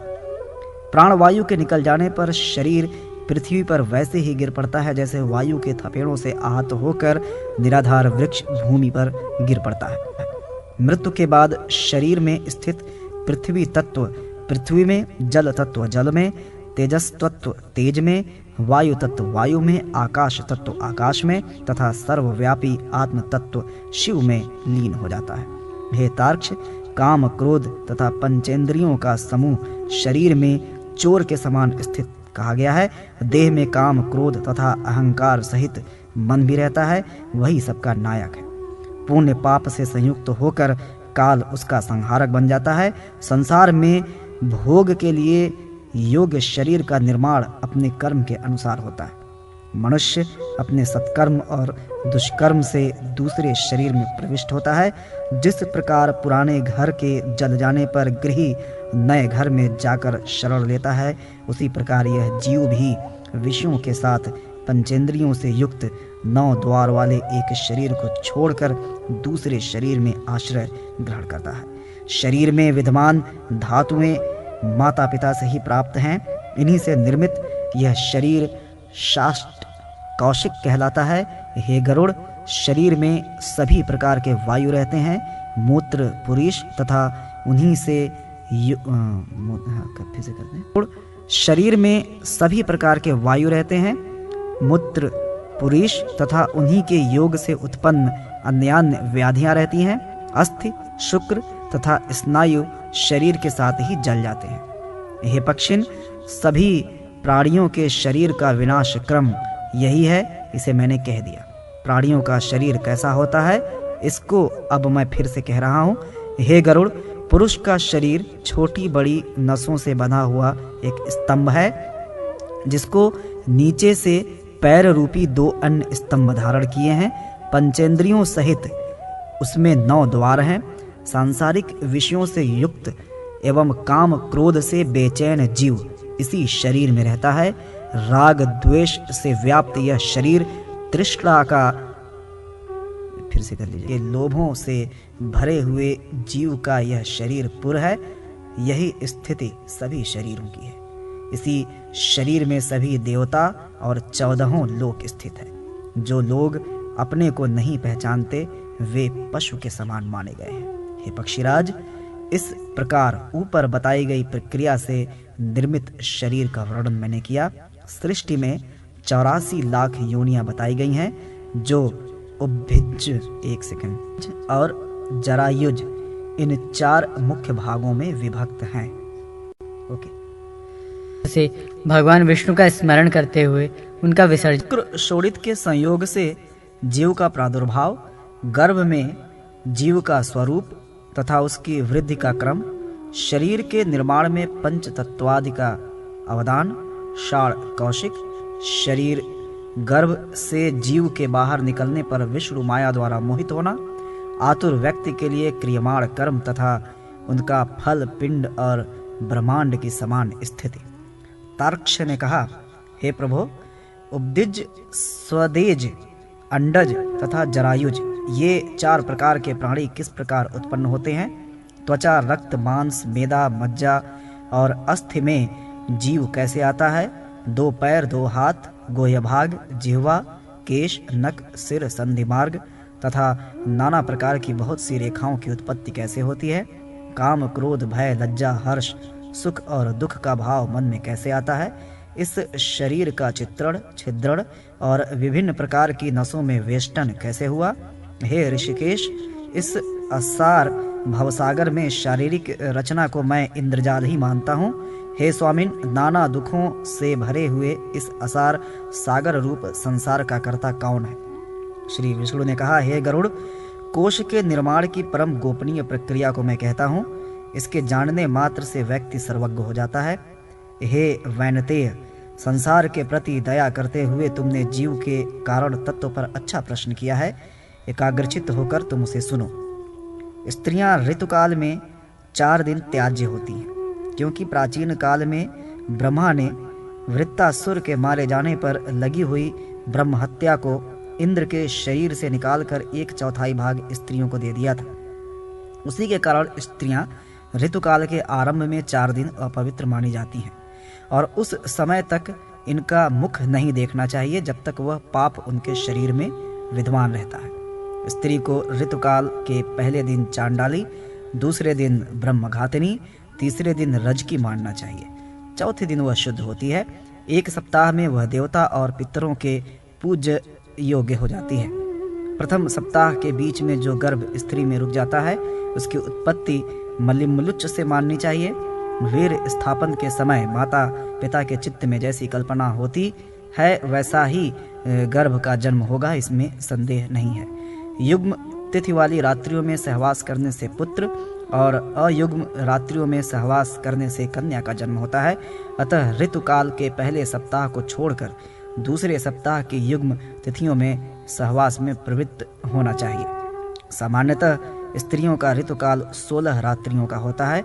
यदि 14वीं रात्रि में गर्भाधान की क्रिया होती है तो उस गर्भ से गुणवान, भाग्यवान, धनवान और धर्मनिष्ठ पुत्र का जन्म होता है। हे पक्षीराज, वह रात्रि सामान्य लोगों को प्राप्त होना संभव नहीं है। प्रायः स्त्री में गर्भोत्पत्ति 8वीं रात्रियों के मध्य में ही हो जाती है। ऋतुकाल के 5वें दिन स्त्रियों को कटु, क्षार, तीक्ष्ण और उष्ण भोजन का परित्याग करके मधुर भोजन करना चाहिए, क्योंकि उनकी कोख औषधि पात्र है और पुरुष का बीज अमृत तुल्य है।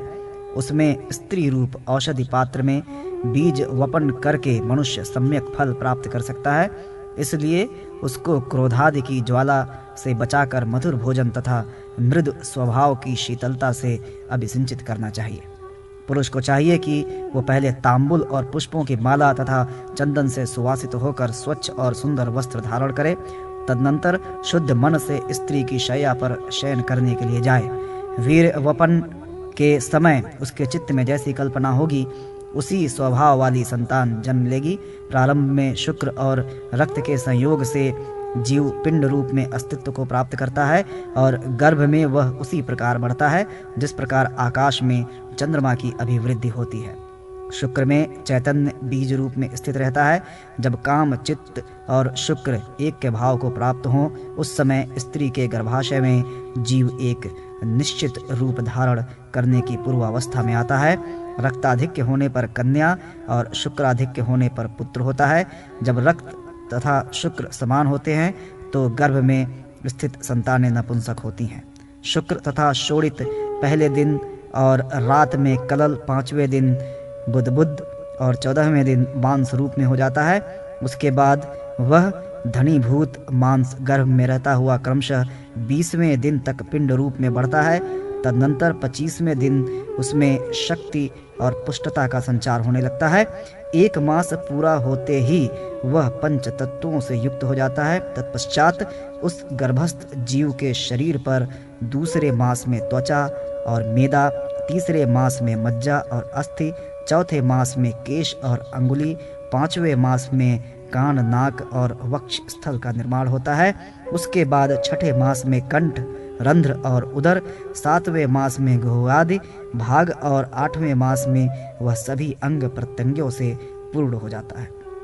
8वें मास में ही वह जीव माता के गर्भ में बार बार चलने लगता है और 9वें मास में उस गर्भस्थ शिशु का ओज गुण परिपक्व हो जाता है। उसके बाद गर्भवास का काल बीतने पर वह गर्भस्थ शिशु गर्भ से निकलना चाहता है। वह चाहे कन्या हो, चाहे पुत्र, चाहे नपुंसक हो, फिर उसका जन्म होता है। इस प्रकार जन्म, पुष्टि और संहार इन तीनों की शक्ति से युक्त षटकोशों के भीतर विद्यमान 5 इंद्रिय, 10 नाड़ी, 10 प्राण और 10 गुण से समन्वित शरीर को जो जान लेता है वही योगी है। शरीर का 5 भौतिक शरीर, मज्जा, अस्थि, शुक्र, मांस, रोम तथा रक्त, इन 6 कोशों से निर्मित पिंड एक है। 9वें या 10वें मास में इसका 5 भौतिक स्वरूप अत्यंत स्पष्ट हो जाता है। प्रसवकालीन वायु से आकृष्ट, तत्कालीन पीड़ा से बेचैन, माता की सुषुम्ना नाड़ी के द्वारा ही दी जा रही शक्ति से वह पुष्ट, वह जीव गर्भ से निकलने का यथा शीघ्र प्रयास करता है। पृथ्वी, जल, हवि, भोक्ता, वायु तथा आकाश, इन 6 भूतों से पीड़ित होता हुआ जीव स्नायु तंत्रिकाओं से आबद्ध रहता है। इन्हीं को विद्वानों ने मूलभूत तत्व कहा है। ये शरीर में फैली हुई 7 नाड़ियों के बीच में रहते हैं। त्वचा, अस्थि, नाड़ी, रोम और मांस, ये 5 पृथ्वी तत्व के कारण शरीर में आते हैं। हे काश्यप, इसी प्रकार लार, मूत्र, शुक्र, मज्जा तथा रक्त, ये 5 जल तत्व के कारण शरीर में पाए गए हैं। हे तार्क्ष, क्षुधा, तृषा, निद्रा, आलस्य एवं कांति, ये 5 तेजस तत्व के कारण शरीर में पाए जाते हैं।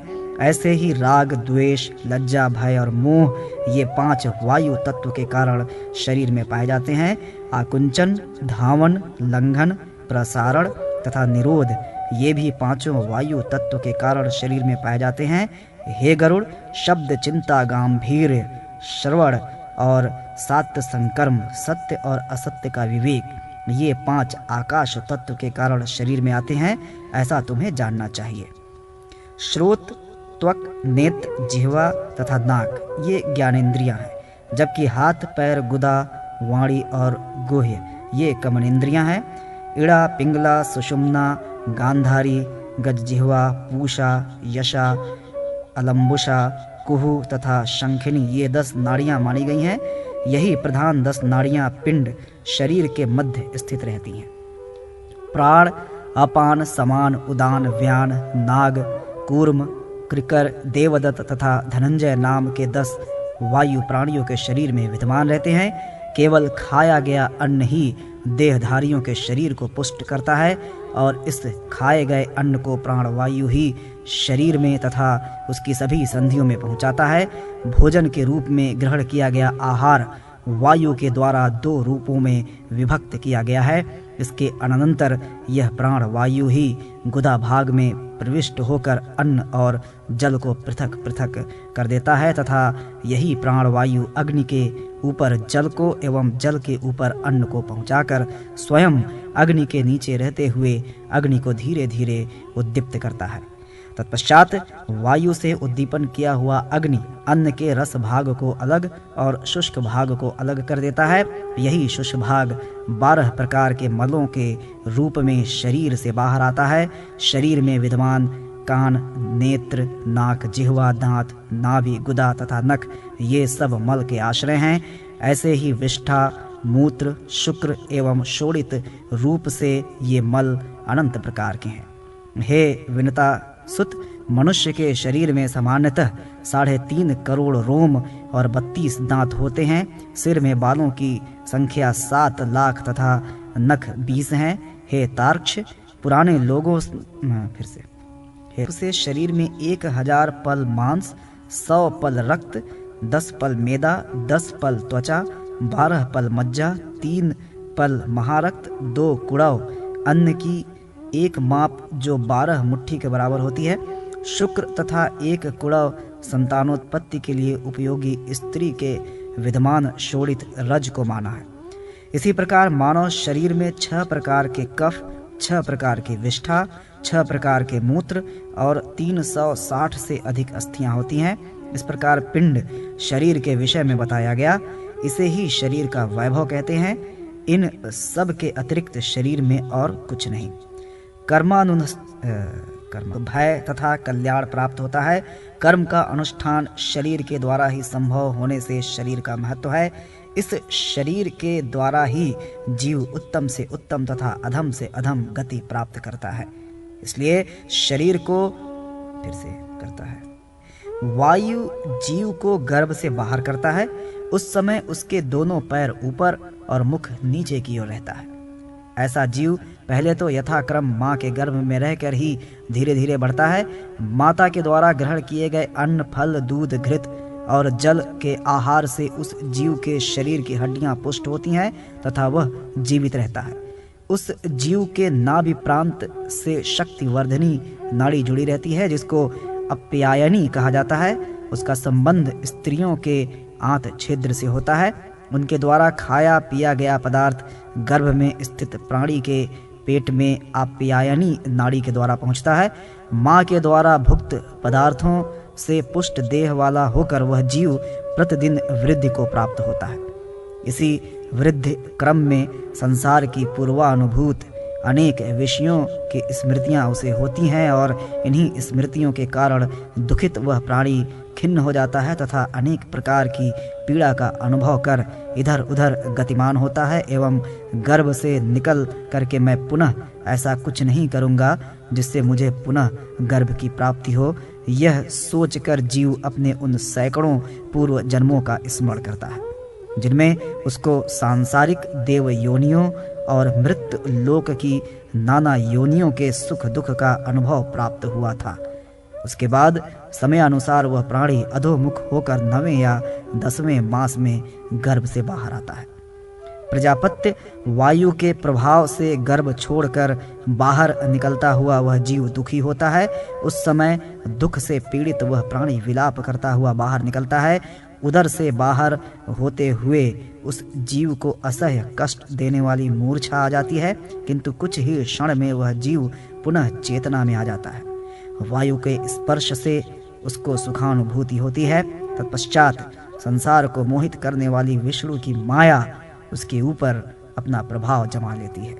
उस माया शक्ति से विमोहित जीवात्मा का पूर्व ज्ञान नष्ट हो जाता है। ज्ञान नष्ट होने के बाद वह जीव बाल भाव को प्राप्त करता है। तदनंतर उसे कौमार्य, यौवन और वृद्धावस्था भी प्राप्त होती है। इसके बाद मनुष्य पुनः उसी प्रकार मरता है और जन्म लेता है। इस संसार चक्र में वह घड़ा बनाने वाले चक्र यंत्र के समान घूमता रहता है। प्राणी कभी स्वर्ग प्राप्त करता है और कभी नरक में जाता है। स्वर्ग तथा नरक मनुष्य को अपने कर्मानुसार ही प्राप्त होते हैं। हे पक्षी श्रेष्ठ, स्वर्ग और नरक में कर्म का फल भोग करके प्राणी कभी थोड़े से शेष पाप पुण्य का भोग करने के लिए पृथ्वी पर आ जाता है। जो स्वर्ग में निवास करते हैं उन लोगों को यह दिखाई देता है कि नरक लोकों में प्राणियों को बहुत दुख है। यहाँ पर यमराज के दूतों से प्रताड़ित वे नरकवासी कभी प्रसन्न नहीं होते हैं। उन्हें तो दुख ही दुख झेलना पड़ता है। जब से मनुष्य विमान में चढ़कर ऊपर की ओर प्रस्थान करता है तभी से उसके मन में यह भाव स्थान बना लेता है कि पुण्य के समाप्त होने पर मैं स्वर्ग से नीचे आ जाऊंगा। इसलिए स्वर्ग में भी बहुत दुख है। नरकवासियों को देख करके जीव को महान दुख होता है, क्योंकि मेरी भी इसी प्रकार की गति होगी। इस चिंता से वह रात दिन मुक्त ही नहीं होता। गर्भवास में प्राणी को योनिजन्य बहुत कष्ट होते हैं। योनि से पैदा होते समय उसे महान दुख होता है। उत्पन्न होने के बाद बालपन में भी उसे दुख और वृद्धावस्था में भी दुख है। काम, क्रोध तथा ईर्ष्या का संबंध होने से युवावस्था में भी उसके लिए असहनीय दुख है। दुःस्वप्न वृद्धावस्था में तथा मरण के समय भी उत्कट दुख उसे होता है। यमदूतों के द्वारा खींचकर नरक में भी ले जाए जा रहे जीव को अधोगति प्राप्त होती है। उसके बाद फिर जीव का गर्भ से जन्म होता है और मृत्यु होती है। ऐसे संसार चक्र में प्राणी कुंभकार के चक्र के समान घूमते रहते हैं। पूर्व जन्म में किए गए पुण्य पाप से बंधे जीव बार बार इसी संसार के आवागमन का दुख भोगते हैं। हे पक्षिन, सैकड़ों प्रकार के दुख से व्याप्त इस संसार क्षेत्र में रंच मात्र भी सुख नहीं है। हे विनितासुत, इसलिए मनुष्यों को मुक्ति के लिए प्रयत्न करना चाहिए। जीव की जैसी स्थिति गर्भ में होती है वह सब मैंने तुम्हें सुना दिया। अब मैं पूर्व कर्म से पूछे गए प्रश्न का ही उत्तर दूं या इसी अंतराल में कुछ अन्य प्रश्न करने की तुम्हारी इच्छा है? गरुड़ ने कहा, हे देवेश, पूछे गए प्रश्नों में से 2 महत्वपूर्ण प्रश्नों के उत्तर तो मुझे प्राप्त हो गए। अब मुझे तीसरे प्रश्न का उत्तर प्रदान करने की कृपा करें। श्री कृष्ण ने कहा, हे पक्षेंद्र, मरणासन प्राणी के लिए क्या करना चाहिए, यह तुमने प्रश्न किया है। उसका उत्तर सुनो, मैं संक्षेप में उसे कह रहा हूँ। मृत्यु को सन्निकट जानकर मनुष्य को सबसे पहले गोमूत्र, गोमय, तीर्थोदक और कुशोदक से स्नान कराए। तदनंतर स्वच्छ और पवित्र वस्त्र पहना दे और गोमय से लिपी हुई भूमि पर दक्षिणाग्र कुशों का एवं तिल का आस्तरण करके सुला दे। सुलाते समय उस मरणासन्न प्राणी के सिर को पूर्व तथा उत्तर की ओर करके उसके मुख में सोने का टुकड़ा डाले। हे खगेश, उसी के सन्निकट भगवान शालग्राम की मूर्ति और तुलसी का वृक्ष लाकर रख दें। तत्पश्चात वहीं पर घी का एक दीपक जलाएं और ओम नमो भगवते वासुदेवाय इस मंत्र का जाप करें। पूजा, दान तथा नाम स्मरण आदि में मंत्र से ओम का योग करें। पुष्प धूपादि से भली प्रकार ऋषिकेश विष्णुदेव की पूजा करें।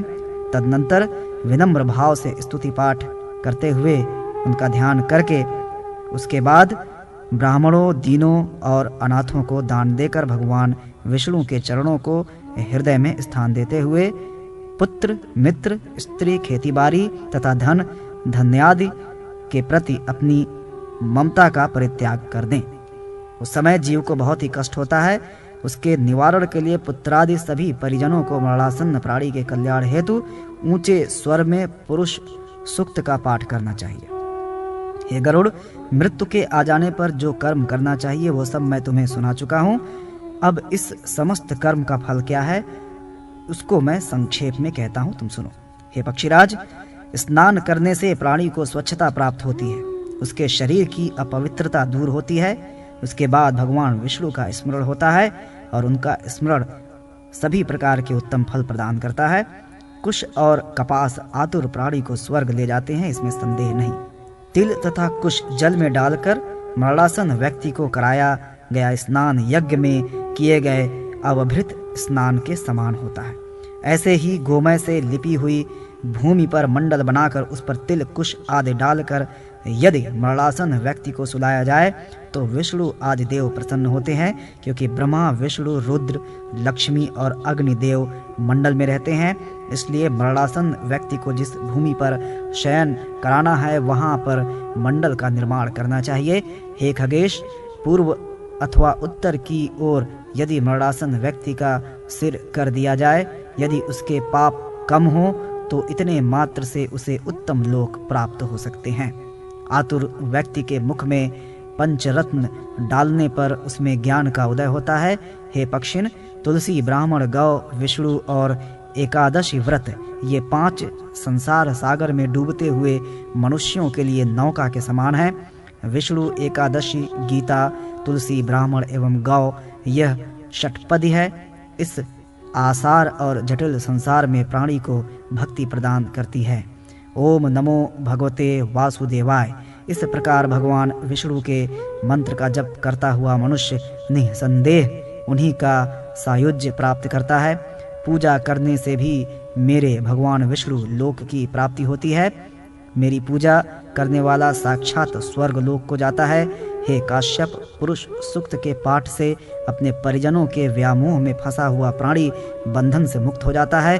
परलोक प्राप्ति के जितने साधन बताए गए हैं उनमें जिन साधनों की अधिकता होगी उन्हीं का फल मनुष्य को अधिकाधिक प्राप्त होगा।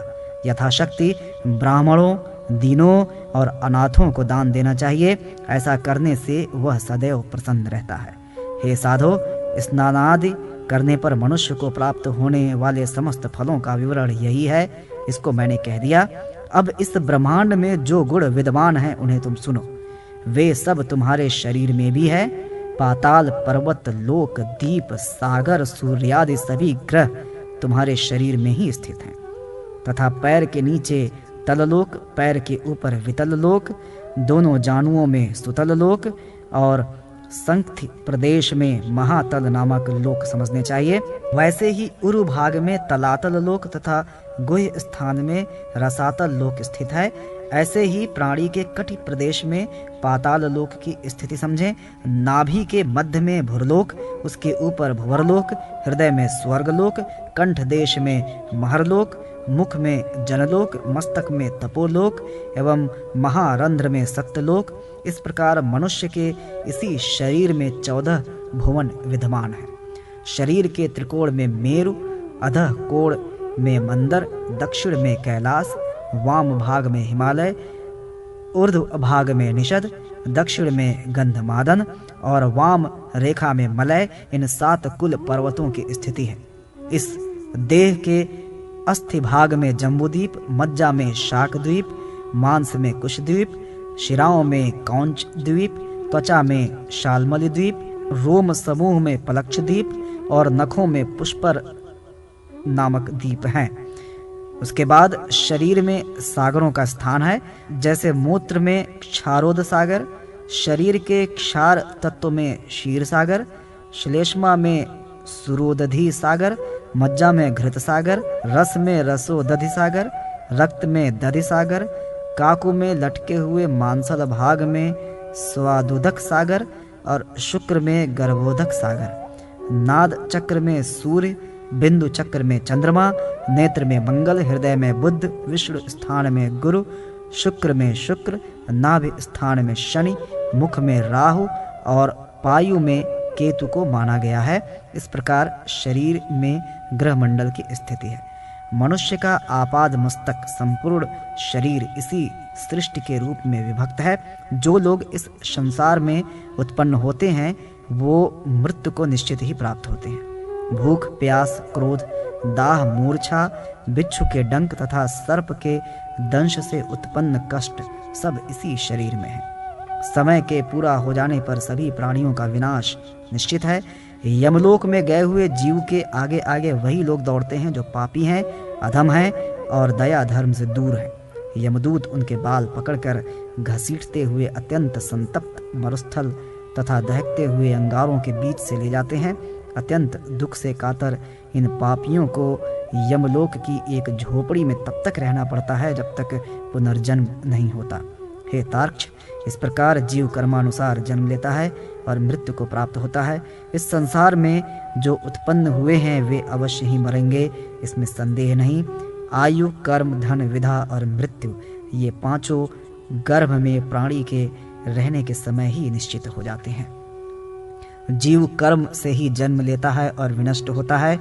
सुख, दुख, भय एवं कल्याण कर्म से ही प्राप्त होते हैं। नीचे की ओर मुख तथा ऊपर की ओर पैर किए हुए प्राणी को गर्भ से वायु ही खींचकर बाहर लाता है। जन्म लेते ही उस देहधारी को सदा विष्णु की माया सम्मोहित कर लेती है। अपने द्वारा किए गए पाप पुण्य से संबंधित योनि में जीव को जन्म प्राप्त होता है। हे खगेश्वर, उत्तम प्रकृति वाला व्यक्ति अपने सुकृत से अच्छे भोग भोगता है। उसका जन्म भी सत्कुल में होता है, किंतु जैसे जैसे उसके द्वारा दुष्कृत होता है वैसे ही वैसे उसका जन्म भी नीच कुल में होने लगता है। वह उसी दुष्कर्म से दरिद्र, रोगी, मूर्ख और अन्यान्य दुखों का पात्र बन जाता है। यमलोक, यममार्ग, यमराज के भवन तथा चित्रगुप्त के भवन का वर्णन। यमदूतों द्वारा पापियों को पीड़ित करना। गरुड़ ने कहा, हे तात, आपने अपने इस पुत्र को जीव की उत्पत्ति का संपूर्ण लक्षण बता दिया, किंतु सचराचर इन तीनों लोकों के बीच यमलोक का कितना परिमाण है, उसका विस्तार मुझे बताएं। उसके मार्ग की कितनी दूरी है? हे देव, किन पापों के करने से अथवा किन शुभ कर्म के प्रभाव से मानव जाति वहां जाती है, विशेष रूप से बताने की कृपा करें। श्री भगवान ने कहा, हे पक्षीराज, प्रमाणतः यमलोक का विस्तार 86,000 योजन है। मनुष्य लोक के बीच से ही उस लोक का मार्ग है, जो धावकनी से दहकाए गए तांबे के समान प्रज्वलित और दुर्गम महापथ है। पापी तथा मूर्ख व्यक्ति वहां जाते हैं। अत्यंत तेज, देखने में महाभयंकर लगने वाले अनेक प्रकार के कांटे उस महापथ में हैं। उन्हीं कांटों से परिव्याप्त ऊंची नीची अग्नि के समान दहकती हुई उस महापथ की भूमि है। वहां वृक्षों की कोई छाया भी नहीं है जहां पर ऐसा मनुष्य रुक करके विश्राम कर सके। उस मार्ग में अन्नादि की भी व्यवस्था नहीं है जिसके द्वारा प्राणी अपने प्राणों की रक्षा कर सके। वहां जल भी नहीं दिखाई देता जिससे उसकी प्यास बुझ जाती हो। भूख प्यास से पीड़ित वह पापी उसी महापथ में चलता है। अत्यंत दुर्गम उस यम मार्ग में वह ठंडक से कांपने लगता है। जिसका जितना और जिस प्रकार का पाप है उसका उतना वैसा ही मार्ग है। अत्यंत दीनहीन, कृपण तथा मूर्ख तथा दुख से व्याप्त प्राणी उसी मार्ग को पार करते हैं। आत्मकृत दोषों से बारंबार संतप्त कुछ लोग वहां के असह्य कष्ट से व्यथित होकर करुण चीत्कार करते हैं। कुछ लोग वहां की कुव्यवस्था के प्रति विद्रोह कर देते हैं। हे खगेश, उस कठोर मार्ग को ऐसा ही जानना चाहिए। जो लोग इस संसार के प्रति किसी प्रकार की तृष्णा नहीं रखते वे उस मार्ग पर सुखपूर्वक जाते हैं। पृथ्वी पर मनुष्य जिन जिन वस्तुओं का दान देता है वे सभी वस्तुएं यमलोक तथा उस महापथ में उसके सामने उपस्थित रहती हैं। जिस पापी को श्राद्ध और जलांजलि नहीं प्राप्त होती वे पाप कर्म करने वाले शूद्र प्राणी वायु बनकर भटका करती हैं। हे सुव्रत, मैंने इस प्रकार के उस रौद्र पथ को तुम्हें बता दिया है। अब मैं पुनः यम मार्ग की स्थिति बताऊंगा। दक्षिण और नस्त्रत दिशा के मध्य में विवस्वत पुत्र यमराज की पुरी है। वह संपूर्ण नगर व्रजमय तथा दिव्य है। देवता और असुर भी उसका भेदन नहीं कर सकते। वह चौकोर है, उसमें 4 द्वार तथा 7 चहारदीवारी एवं तोरण है। यमराज स्वयं अपने दूतों के साथ उसी में निवास करते हैं। प्रमाणतः उसका विस्तार 1000 योजन है। सभी प्रकार के रत्नों से परिव्याप्त चमकती हुई बिजली तथा सूर्य के तेजस्व स्वरूप के समान वह पुरी दिव्य है। उस पुरी में धर्मराज का जो भवन है वह स्वर्ण के समान कांतिमान है। उसका विस्तार 500 योजन ऊंचा है। 1000 खंभों वाले उस भवन को वैदूर्य मणियों से सुसज्जित किया गया है। उसके जल मार्ग अर्थात गवाक्ष मुक्ता मणियों से बने हैं। सैकड़ों पताकाएं उसकी शोभा बढ़ाती हैं। घंटों की सैकड़ों ध्वनियां उस भवन में होती रहती हैं। उसमें सैकड़ों तोरण द्वार बनाए गए हैं। इसी प्रकार से वह भवन अनान्य आभूषणों से विभूषित रहता है। वहाँ 10 योजन में विस्तृत नीले मेघ के समान शोभा संपन्न सम एवं शुभ आसन पर भगवान धर्मराज स्थित रहते हैं। ये धर्मज्ञ, धर्मशील, धर्मयुक्त और कल्याणकारी हैं। ये ही पापियों को भय देने वाले तथा धार्मिकों को सुख देने वाले हैं। यहाँ पर शीतल मंद वायु बहती है। अनेक प्रकार के उत्सव और व्याख्यान होते रहते हैं। सदैव शंख आदि मांगलिक वाद्यों की ध्वनियाँ सुनाई देती हैं। उन्हीं के बीच धर्मराज का संपूर्ण समय बीतता है। उस पुर के मध्य भाग में प्रवेश करने पर चित्रगुप्त का भवन पड़ता है, जिसका विस्तार 25 योजन है। उसकी ऊंचाई 10 योजन है। वह लोहे की परिखा के द्वारा चारों ओर से घिरा हुआ एक महादिव्य भवन है। इसमें आने जाने के लिए सैकड़ों गलियां हैं और सैकड़ों पताकाओं से यह सुशोभित रहता है। सैकड़ों दीप इस भवन में प्रज्वलित रहते हैं। बंदी जनों के द्वारा गाए बजाए गीत और वाद्य यंत्रों की ध्वनियों से यह भवन गुंजायमान रहता है। चित्रगुप्त के इस भवन को सुंदरतम चित्रों से सजाया गया है। इस भवन में मुक्ता मणियों से निर्मित परम विस्मयकारी एक दिव्य आसन है, जिसके ऊपर बैठकर चित्रगुप्त मनुष्यों अथवा अन्य प्राणियों की आयु गणना करते हैं। किसी के पुण्य और पाप के प्रति कभी उनमें मोह नहीं होता। जिसने जब तक जो कुछ अर्जित किया है वे उसको जानते हैं। वे 18 दोषों से रहित जीव द्वारा किए गए कर्म को लिखते हैं। चित्रगुप्त के भवन से पूर्व ज्वर का बहुत बड़ा भवन है। उनके भवन से दक्षिण शूल और लता विस्फोटक के भवन है। पश्चिम में कालपाश, अजीर्ण और अरुचि के भवन है।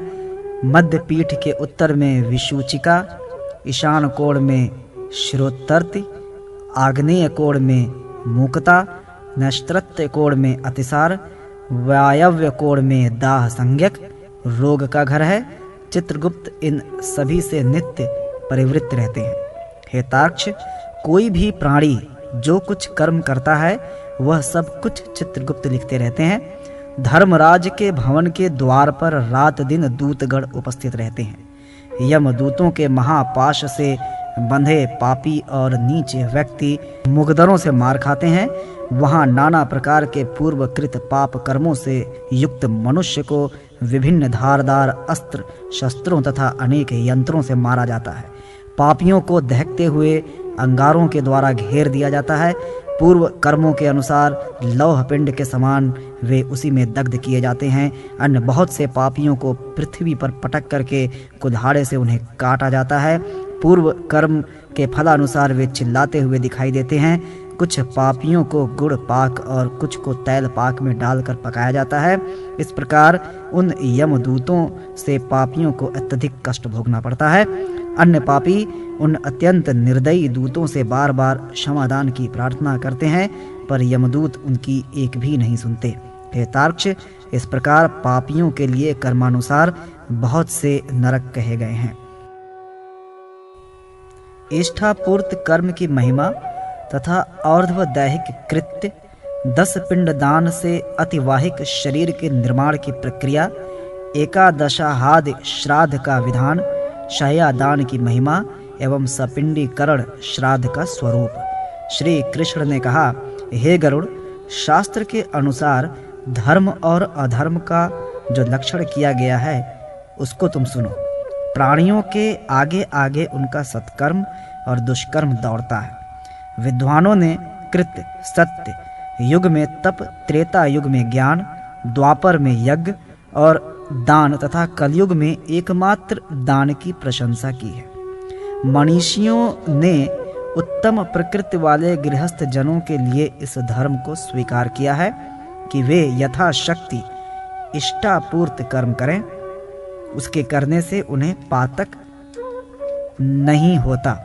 जो मनुष्य वृक्षारोपण करता है, गुफा, कुआं और जलाशय खुदवाता है, उसको यम मार्ग में चलते समय अत्यधिक सुख की प्राप्ति होती है। जो लोग ठंडक से पीड़ित ब्राह्मण को तापने के लिए अग्नि प्रदान करते हैं, वे सभी कामनाओं को पूर्ण करके अति शीतल यमलोक के मार्ग में अग्नि तापते हुए सुखपूर्वक जाते हैं।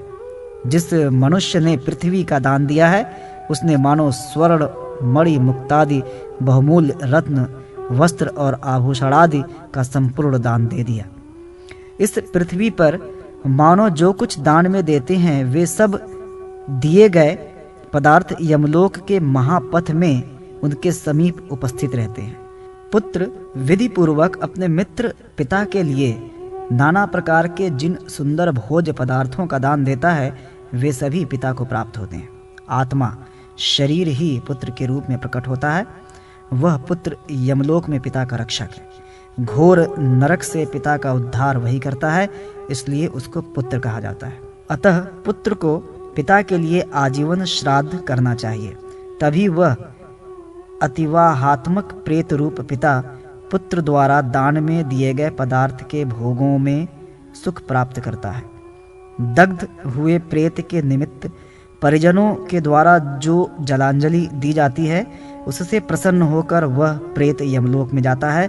प्रेत की संतृप्ति के लिए 3 दिन तक रात्रि में एक चौराहे पर रस्सी बांधकर 3 लकड़ियों द्वारा बनाई गई तिगोड़िया के ऊपर कच्ची मिट्टी के पात्र में दूध भरकर रखना चाहिए।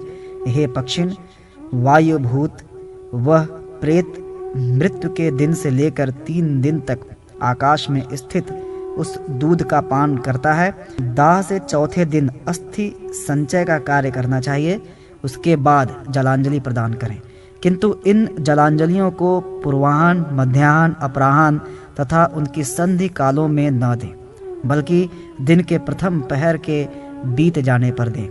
नदी में पुत्र के द्वारा जलांजलि दिए जाने के पश्चात सभी सगोत्री, हितैषी और बंधु बांधव, स्वजातियों तथा परजातियों के साथ जलदान करें।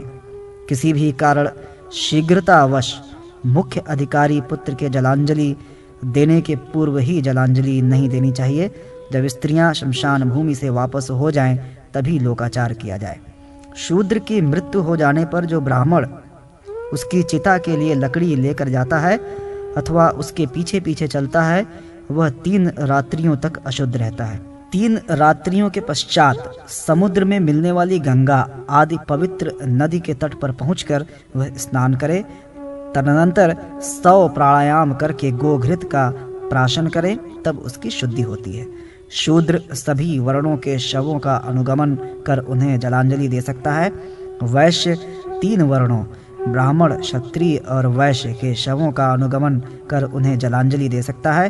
क्षत्रिय 2 वर्णों ब्राह्मण और क्षत्रिय के शवों का अनुगमन कर उन्हें जलांजलि दे सकता है, और ब्राह्मण केवल अपने ही वर्ण के शव का अनुगमन कर उसे जलांजलि दे सकता है। हे काश्यप, जलांजलि देने के पश्चात दंत धावन करना चाहिए। सभी सगोत्री 9 दिनों तक दंत धावन का परित्याग कर देते हैं तथा यथा विधान 9 दिन तक जलांजलि देने के लिए जलाशय पर जाते हैं। विद्वानों का कहना है कि जो भी मनुष्य जिस स्थान, मार्ग अथवा घर में मृत्यु को प्राप्त करता है, उसको वहां से शमशान भूमि के अतिरिक्त कहीं अन्यत्र नहीं ले जाना चाहिए। दाह संस्कार के पश्चात स्त्रियों को आगे आगे चलना चाहिए, उनके पीछे पीछे तथा अन्य व्यक्तियों के समूह को चलना चाहिए। वहां से आने के बाद उन सभी को एक पत्थर के ऊपर बैठकर आचमन करना चाहिए। तत्पश्चात वे पूर्ण पात्र में रखी गई यव, सरसों और दूर्वा का दर्शन करें, नीम की पत्तियों का प्राशन करें तथा तेल लगाकर स्नान करें। सगोत्रियों में जिनके यहाँ मृत्यु हुई है, उनका भोजन नहीं करना चाहिए। अपने घर का अन्न नहीं खाना चाहिए और न ही खिलाना चाहिए। भोजन करने में मृत पात्र का प्रयोग करना चाहिए एवं उस उच्छिष्ट पात्र को ऊपर मुख करके ही एकांत स्थान में रख देना चाहिए।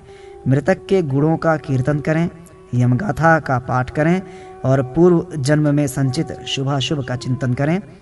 वह मृत प्राणी वायु रूप धारण करके इधर उधर भटकता है और वायु रूप होने से ऊपर की ओर जाता है। वह प्राप्त हुए शरीर के द्वारा ही अपने पुण्य और पाप के फलों का भोग करता है। दशाह कर्म करने से मृत मनुष्य के लिए शरीर का निर्माण होता है। नवक एवं षोडश श्राद्ध करने से जीव उस शरीर में प्रवेश करता है।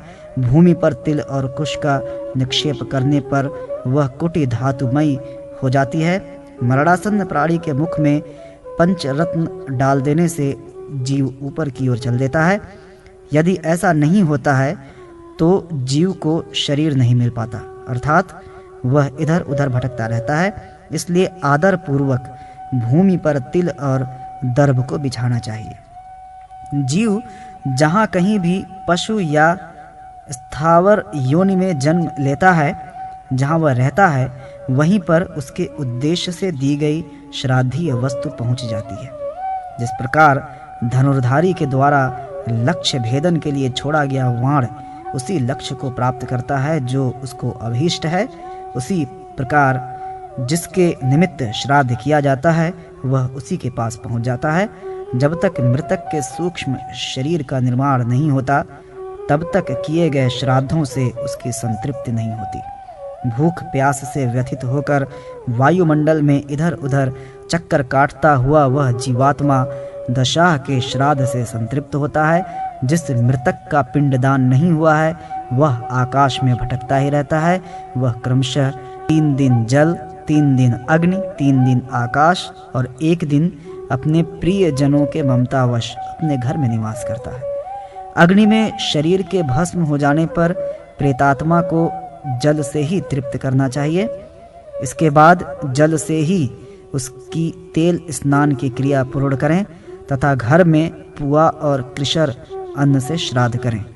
मृत्यु के पहले, तीसरे, 5वें, 7वें, 9वें अथवा 11वें दिन जो श्राद्ध होता है उसको नवक श्राद्ध कहा जाता है। गृह द्वार, शमशान, तीर्थ या देवालय अथवा जहाँ कहीं भी प्रथम पिंडदान दिया जाता है वहीं पर अन्य सभी पिंडदान करने चाहिए। एकादशा के दिन जिस श्राद्ध को करने का विधान है उसको सामान्य श्राद्ध कहा गया है। ब्राह्मणादि चारों वर्णों की शरीर शुद्धि के लिए स्नान ही एकमात्र साधन है। एकादशाह संस्कार से पूर्ण हो जाने के पश्चात पुनः स्नान करके शुद्ध होना चाहिए। अनंतर शय्यादान करना चाहिए क्योंकि शय्यादान से प्रेत को मुक्ति मिलती है। यदि प्रेत का कोई सगोत्र न हो तो उसके अंत्येष्टि कार्य को किसी और को कराना चाहिए अथवा उसकी भार्या करे या किसी ऐसे पुरुष को करना चाहिए जो मृत व्यक्ति से तुष्ट अर्थात उसके सद्व्यवहार से उपकृत हो। पहले दिन विधि पूर्वक श्राद्ध योग जिस अन्नादि से पिंडदान दिया जाता है उसी अन्नादि से सभी श्राद्ध करने चाहिए। दशाह श्राद्ध का कर्म मंत्रों का प्रयोग बिना किए ही नाम गोत्रोच्चार से हो सकता है। हाँ, गोत्रोच्चार से ग्रहण करके संस्कर्ता श्राद्ध कर्म करता है। अशौच का दिन बीतने के बाद उन्हें त्याग करके ही घर में प्रविष्ट होना चाहिए। पहले दिन जो अर्ध दैहिक कर्म आरंभ करे उसी को 10 दिन तक समस्त श्राद्ध कृत संपन्न करना चाहिए। वह क्रिया करने वाला चाहे सगोत्री हो या दूसरे गोत्र से संबंधित हो, स्त्री हो अथवा पुरुष हो। जिस प्रकार गर्भ में स्थित प्राणी के शरीर का पूर्ण विकास 10 मास में होता है उसी प्रकार 10 दिन तक दिए गए पिंडदान से जीव के उस शरीर की संरचना होती है जिस शरीर से उसे यमलोक आदि की यात्रा करनी है। जब तक घर में इसका अशौच होता है तब तक पिंडोदक क्रिया करनी चाहिए। यह विधि ब्राह्मणादि चारों वर्णों के लिए मानी गई है। पुत्र के अभाव में जिनके लिए अशौच 3 रातों का ही माना जाता है वे पहले दिन 3, दूसरे दिन 4 और तीसरे दिन 3 पिंडदान करें। प्रेत के लिए पृथक पृथक मिट्टी के पात्र में दूध तथा जल और चौथे दिन उसे एकोदिष्ट श्राद्ध करना चाहिए। हे अंडज, पहले दिन जो पिंडदान दिया जाता है उससे जीव की मूर्धा का निर्माण होता है। दूसरे दिन के पिंडदान से आँख, कान और नाक की रचना होती है। तीसरे दिन के पिंडदान द्वारा दोनों गंड स्थल, मुख तथा ग्रीवा भाग बनकर तैयार होता है। उसी प्रकार चौथे दिन उसके हृदय, कुक्ष प्रदेश एवं उदर भाग, 5वें दिन कटि प्रदेश, पीठ और गुदा का आविर्भाव होता है। तत्पश्चात 6ठे दिन उसके दोनों उर, 7वें दिन गुल्फ, 8वें दिन जंघा, 9वें दिन पैर तथा 10वें दिन पिंडदान देने से प्रबल क्षुधा की उत्पत्ति होती है। एकादशा में जो पिंडदान होता है उसको पायस आदि मधुर अन्न सहित प्रदान करें। निमंत्रित ब्राह्मण के दोनों पैर धोकर तथा उन्हें अर्ध धूप दीपादि से पूज कर और सिद्धांत, कृशर, अपूप एवं दूध आदि से परिपूर्ण भोजन कराकर संतृप्त किया जाए। 12 मासिक श्राद्ध तथा ऊन मासिक, त्रिपाक्षिक, ऊन षाणामासिक तथा उनाशब्दिक ये 16 श्राद्ध कहे जाते हैं। 11वें दिन इन श्राद्धों को करने की विधि है।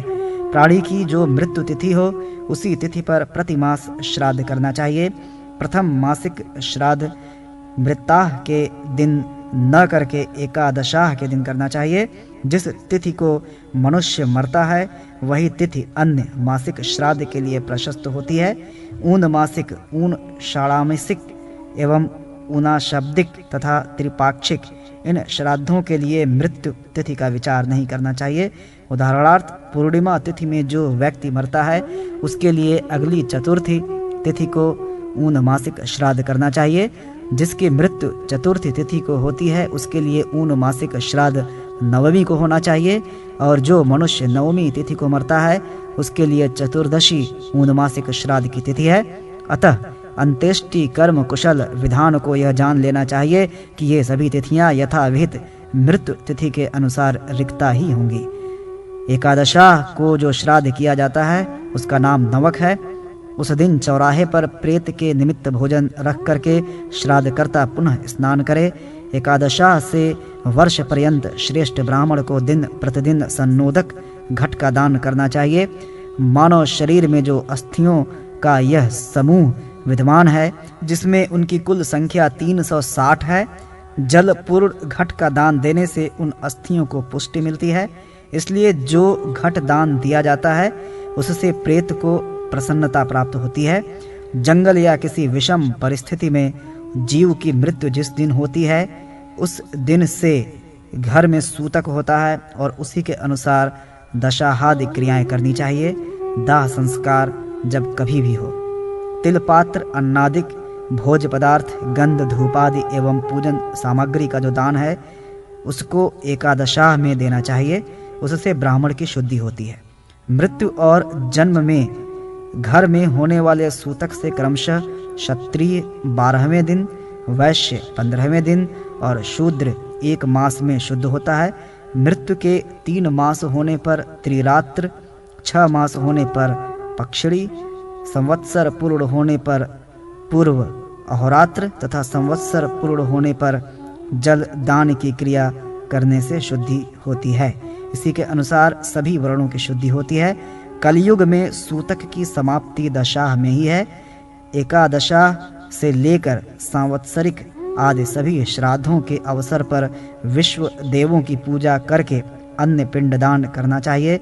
जैसे सूर्य की किरणें अपने तेज से सभी तारागणों को ढक देती हैं, उसी प्रकार प्रेतत्व पर इन क्रियाओं का आच्छादन होने से भविष्य में पुनः प्रेतत्व नहीं मिलता।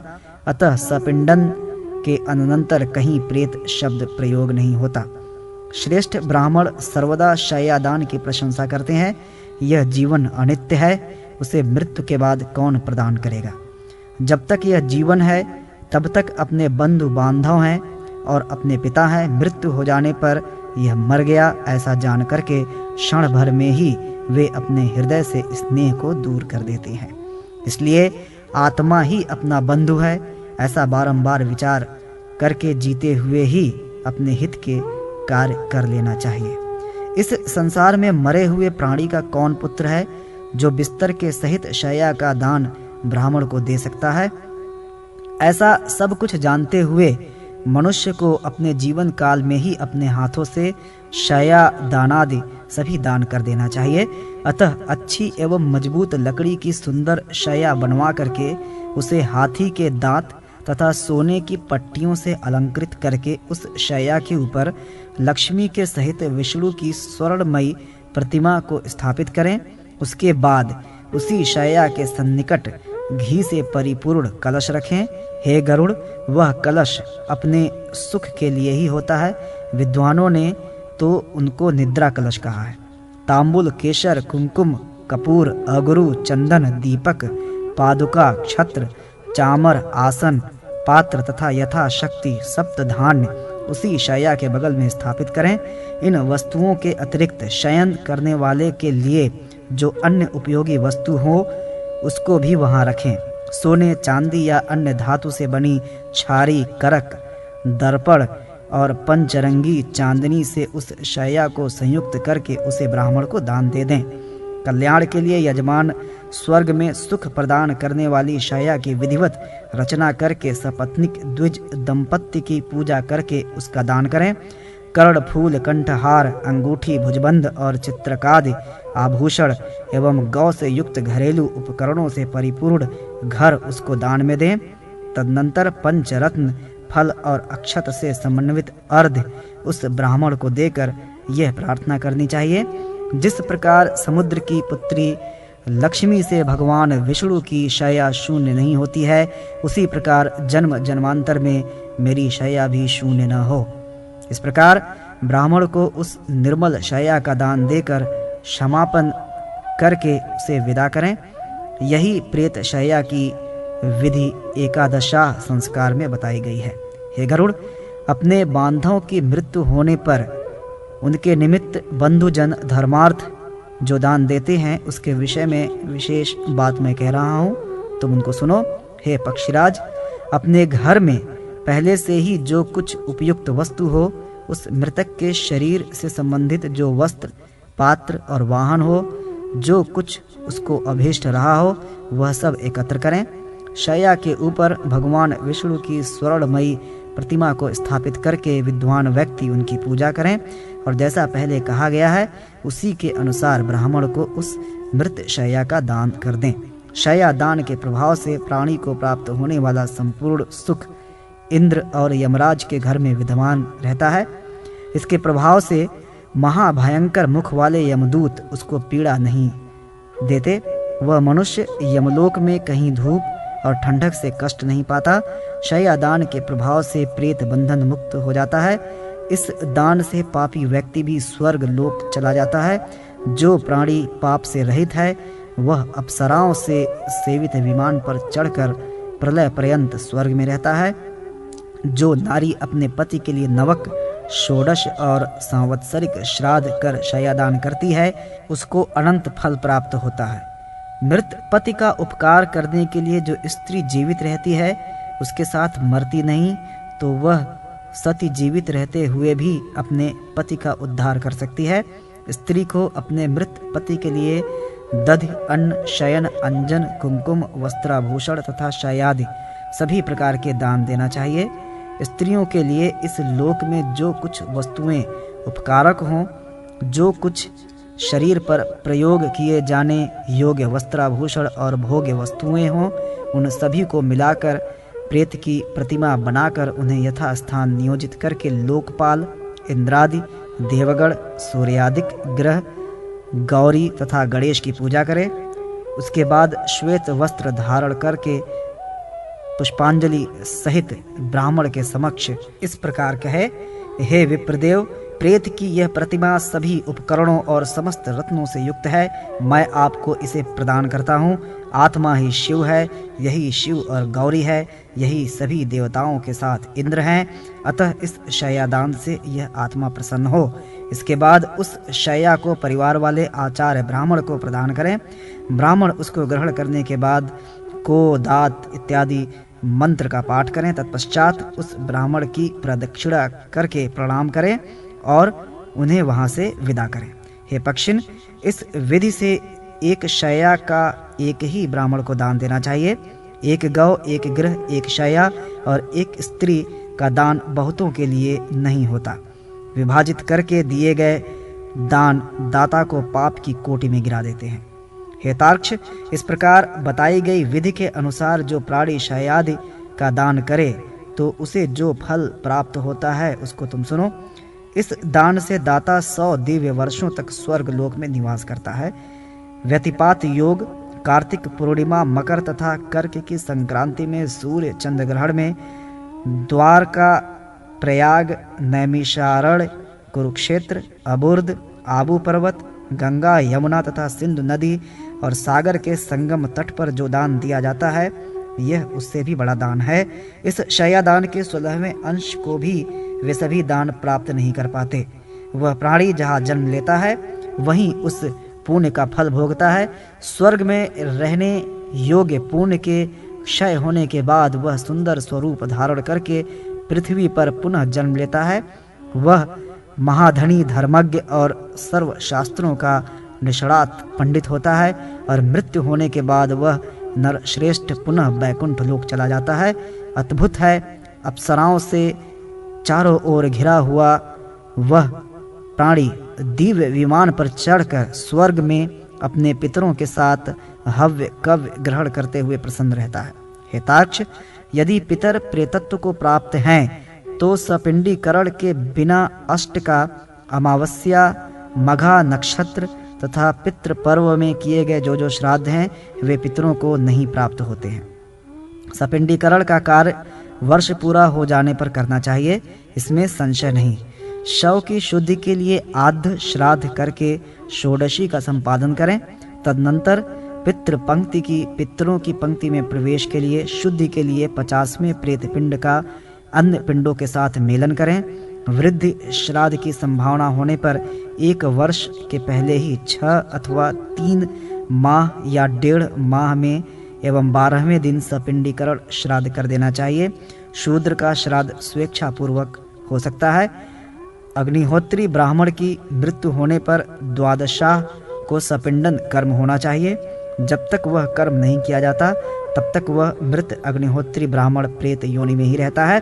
अतः अग्निहोत्र करने वाले ब्राह्मण को द्वादशाह में ही सपिंडीकरण की क्रिया कर देनी चाहिए। गंगा आदि महानदियों में अस्थि क्षेपण, गया तीर्थ श्राद्ध, पितृपक्ष में होने वाले श्राद्ध सपिंडीकरण के बिना वर्ष के मध्य में नहीं करना चाहिए। यदि बहुत सी सपत्नियां हों और उनमें से एक भी स्त्री पुत्रवती हो जाए तो उसी एक पुत्र से ही वे सब पुत्रवती हो जाती हैं। असपिंड अग्निहोत्री पुत्र को पितृयज्ञ नहीं करना चाहिए। यदि वह ऐसा आचरण करता है तो पापी होगा और उसे पितृ हत्या का पाप लगेगा। पति की मृत्यु होने पर जो स्त्री अपने प्राणों का परित्याग कर देती है तो पति के साथ ही उसका भी सपिंडीकरण कर देना चाहिए। पिता की अनुचित रूप से लाई गई विवाहिता, वैश्य वर्णा अथवा क्षत्रिया जो भी पत्नियां हों उनका सपिंडदान कोई भी पुत्र कर सकता है। जब प्रमादवश ब्राह्मण किसी शूद्रा कन्या से ही विवाह कर लेता है तो मरने के बाद उसके लिए एकोदिष्ट श्राद्ध बताया गया है और सपिंडीकरण श्राद्ध उसी के साथ करना चाहिए। अन्य चारों वर्णों से ब्राह्मण के चाहे 10 पुत्र हों किंतु उन्हें अपनी अपनी माँ के सपिंडीकरण की क्रिया में नियुक्त होना चाहिए। अन्नवष्ट का पौष, माघ और फाल्गुन मास के कृष्ण पक्ष की 9वीं तिथि जो सागणियों का मातृक श्राद्ध होता है को होने वाला तथा वृद्धि हेतुक श्राद्ध एवं सपिंडन श्राद्ध में पिता से पृथक माता का पिंड प्रदान करना चाहिए। हे तार्क्ष, पितामही के साथ माता और पिता के साथ पिता का सपिंडन अपेक्षित है, ऐसा मेरा अभिमत है। यदि स्त्री पुत्रहीन ही मर जाती है तो उसका सपिंडन पति करे। धर्मतः पति को अपनी माता, पितामही एवं प्रपितामही इन तीनों के साथ अपनी पत्नी का सपिंडन करना चाहिए। हे गरुड़, यदि स्त्रियों के पुत्र तथा पति दोनों नहीं हैं तो वृद्धि काल के आने पर स्त्री का भाई अथवा दाय भाग का गृहता या देवर उसका सपिंडन करे। यदि पति एवं पुत्र रहित स्त्रियों के न तो कोई सगोत्री हो और न देवर ही हो तो उस समय अन्य व्यक्ति उसके भाइयों के साथ उसका एकोदिष्ट विधान से श्राद्ध कर सकता है। यदि भूलवश अथवा विघ्न के कारण सपिंडन क्रिया किसी की नहीं हो सकी है तो उसके पुत्र या बंधु बांधवों को चाहिए कि वे नवक श्राद्ध, षोडश श्राद्ध तथा आपदिक श्राद्ध करें। जिसका दाह नहीं हुआ है उसके लिए श्राद्ध नहीं करना चाहिए। दर्भ का पुत्तल बनाकर अग्नि से उसे जलाकर ही श्राद्ध करना चाहिए। पुत्र के द्वारा पिता का सपिंडीकरण किया जा सकता है, किंतु पुत्र में पिता का पिंड मेलन नहीं किया जा सकता। प्रेमाधिक्य के कारण भी पिता को पुत्र में सपिंडीकरण नहीं करना चाहिए। जब बहुत से पुत्र हों तब भी ज्येष्ठ पुत्र ही उस क्रिया को संपन्न करे। नवक सपिंडन तथा षोडशादि अन्य सभी श्राद्धों को करने का अधिकारी वही एक है।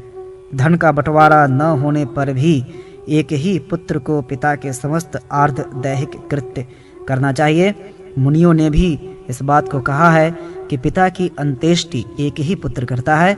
यदि पुत्रों में परस्पर बंटवारा हो गया है तो उन सभी पुत्रों को पृथक पृथक संवत्सराधिक क्रिया करनी चाहिए। स्वयं प्रत्येक पुत्र को अपने पिता का श्राद्ध करना चाहिए। जिनके निमित्त ये षोडश प्रेत श्राद्ध संपन्न नहीं किए जाते हैं, उनका अन्य सैकड़ों श्राद्ध करने पर भी पिशाचत्व स्थिर रहता है। हे खगेश्वर, पुत्रहीन का सपिंडन उसके भाई भतीजे सपिंड अथवा शिष्य को करना चाहिए। सभी पुत्रहीन पुरुषों का सपिंडन पत्नी करे अथवा ऋत्विज या पुरोहित से उस कार्य को संपन्न कराए। पिता की मृत्यु हो जाने पर वर्ष के मध्य जब सूर्य ग्रहण या चंद्र ग्रहण हो तो पुत्रों को पार्षण श्राद्ध नांदी श्राद्ध नहीं करना चाहिए।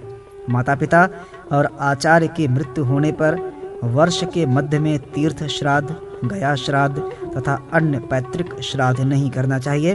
पितृपक्ष, गजक्षाया, योग, मनवादि और युगादि तिथियों में सपिंडीकरण के बिना पिता का पिंडदान नहीं देना चाहिए। कुछ लोगों का विचार है कि वर्ष के मध्य में भी यज्ञ पुरुष तथा देवतादि के लिए जो देय है उसका दान देना चाहिए। पितरों को भी अर्ध और पिंड से रहित जो कुछ देय है वह सब दिया जा सकता है। यही विधि कही गई है। देवों के लिए पितर देवता हैं, पितरों के लिए पितर ऋषि हैं, ऋषियों के पितर देवता हैं। इस कारण पिता सर्वश्रेष्ठ हैं। पितर देवतागण और मनुष्यों के यज्ञनाथ भगवान विभु हैं। यज्ञनाथ को जो कुछ दिया जाता है वह समस्त शरीरधारियों को दिया हुआ माना जाता है। पिता के मरने पर वर्ष के मध्य जो पुत्र अन्न श्राद्ध करता है निसंदेह 7 जन्मों में किए गए अपने धर्म से हीन हो जाता है। पिंडोदक क्रियादि से रहित प्राणी प्रेत हो जाते हैं। वे इसी रूप में भूख प्यास से अत्यंत पीड़ित होकर वायु के साथ चक्कर काटते हैं। यदि पिता प्रेतत्व योनि में पहुंच जाते हैं तो पुत्र के द्वारा की गई समस्त पैतृकी क्रिया नष्ट हो जाती है। यदि माता की मृत्यु हो जाती है तो पितृ कार्य नष्ट नहीं होता है। यदि माता की मृत्यु हो जाए, पिता और पितामही अर्थात दादी जीवित रहती हैं तो माता का सपिंडन प्रपितामही के साथ ही करना चाहिए। हे गरुड़, मेरे इस वचन को सुनो, यह सर्वथा सत्य है। इस पृथ्वी पर जिन मरे हुए मनुष्यों का पिंड मेलन अर्थात सपिंडीकरण नहीं होता है, उनके लिए पुत्रों के द्वारा अनेक प्रकार से दिया गया हंतकार, उपहार, श्राद्ध तथा जलांजलि उन्हें प्राप्त नहीं होती है।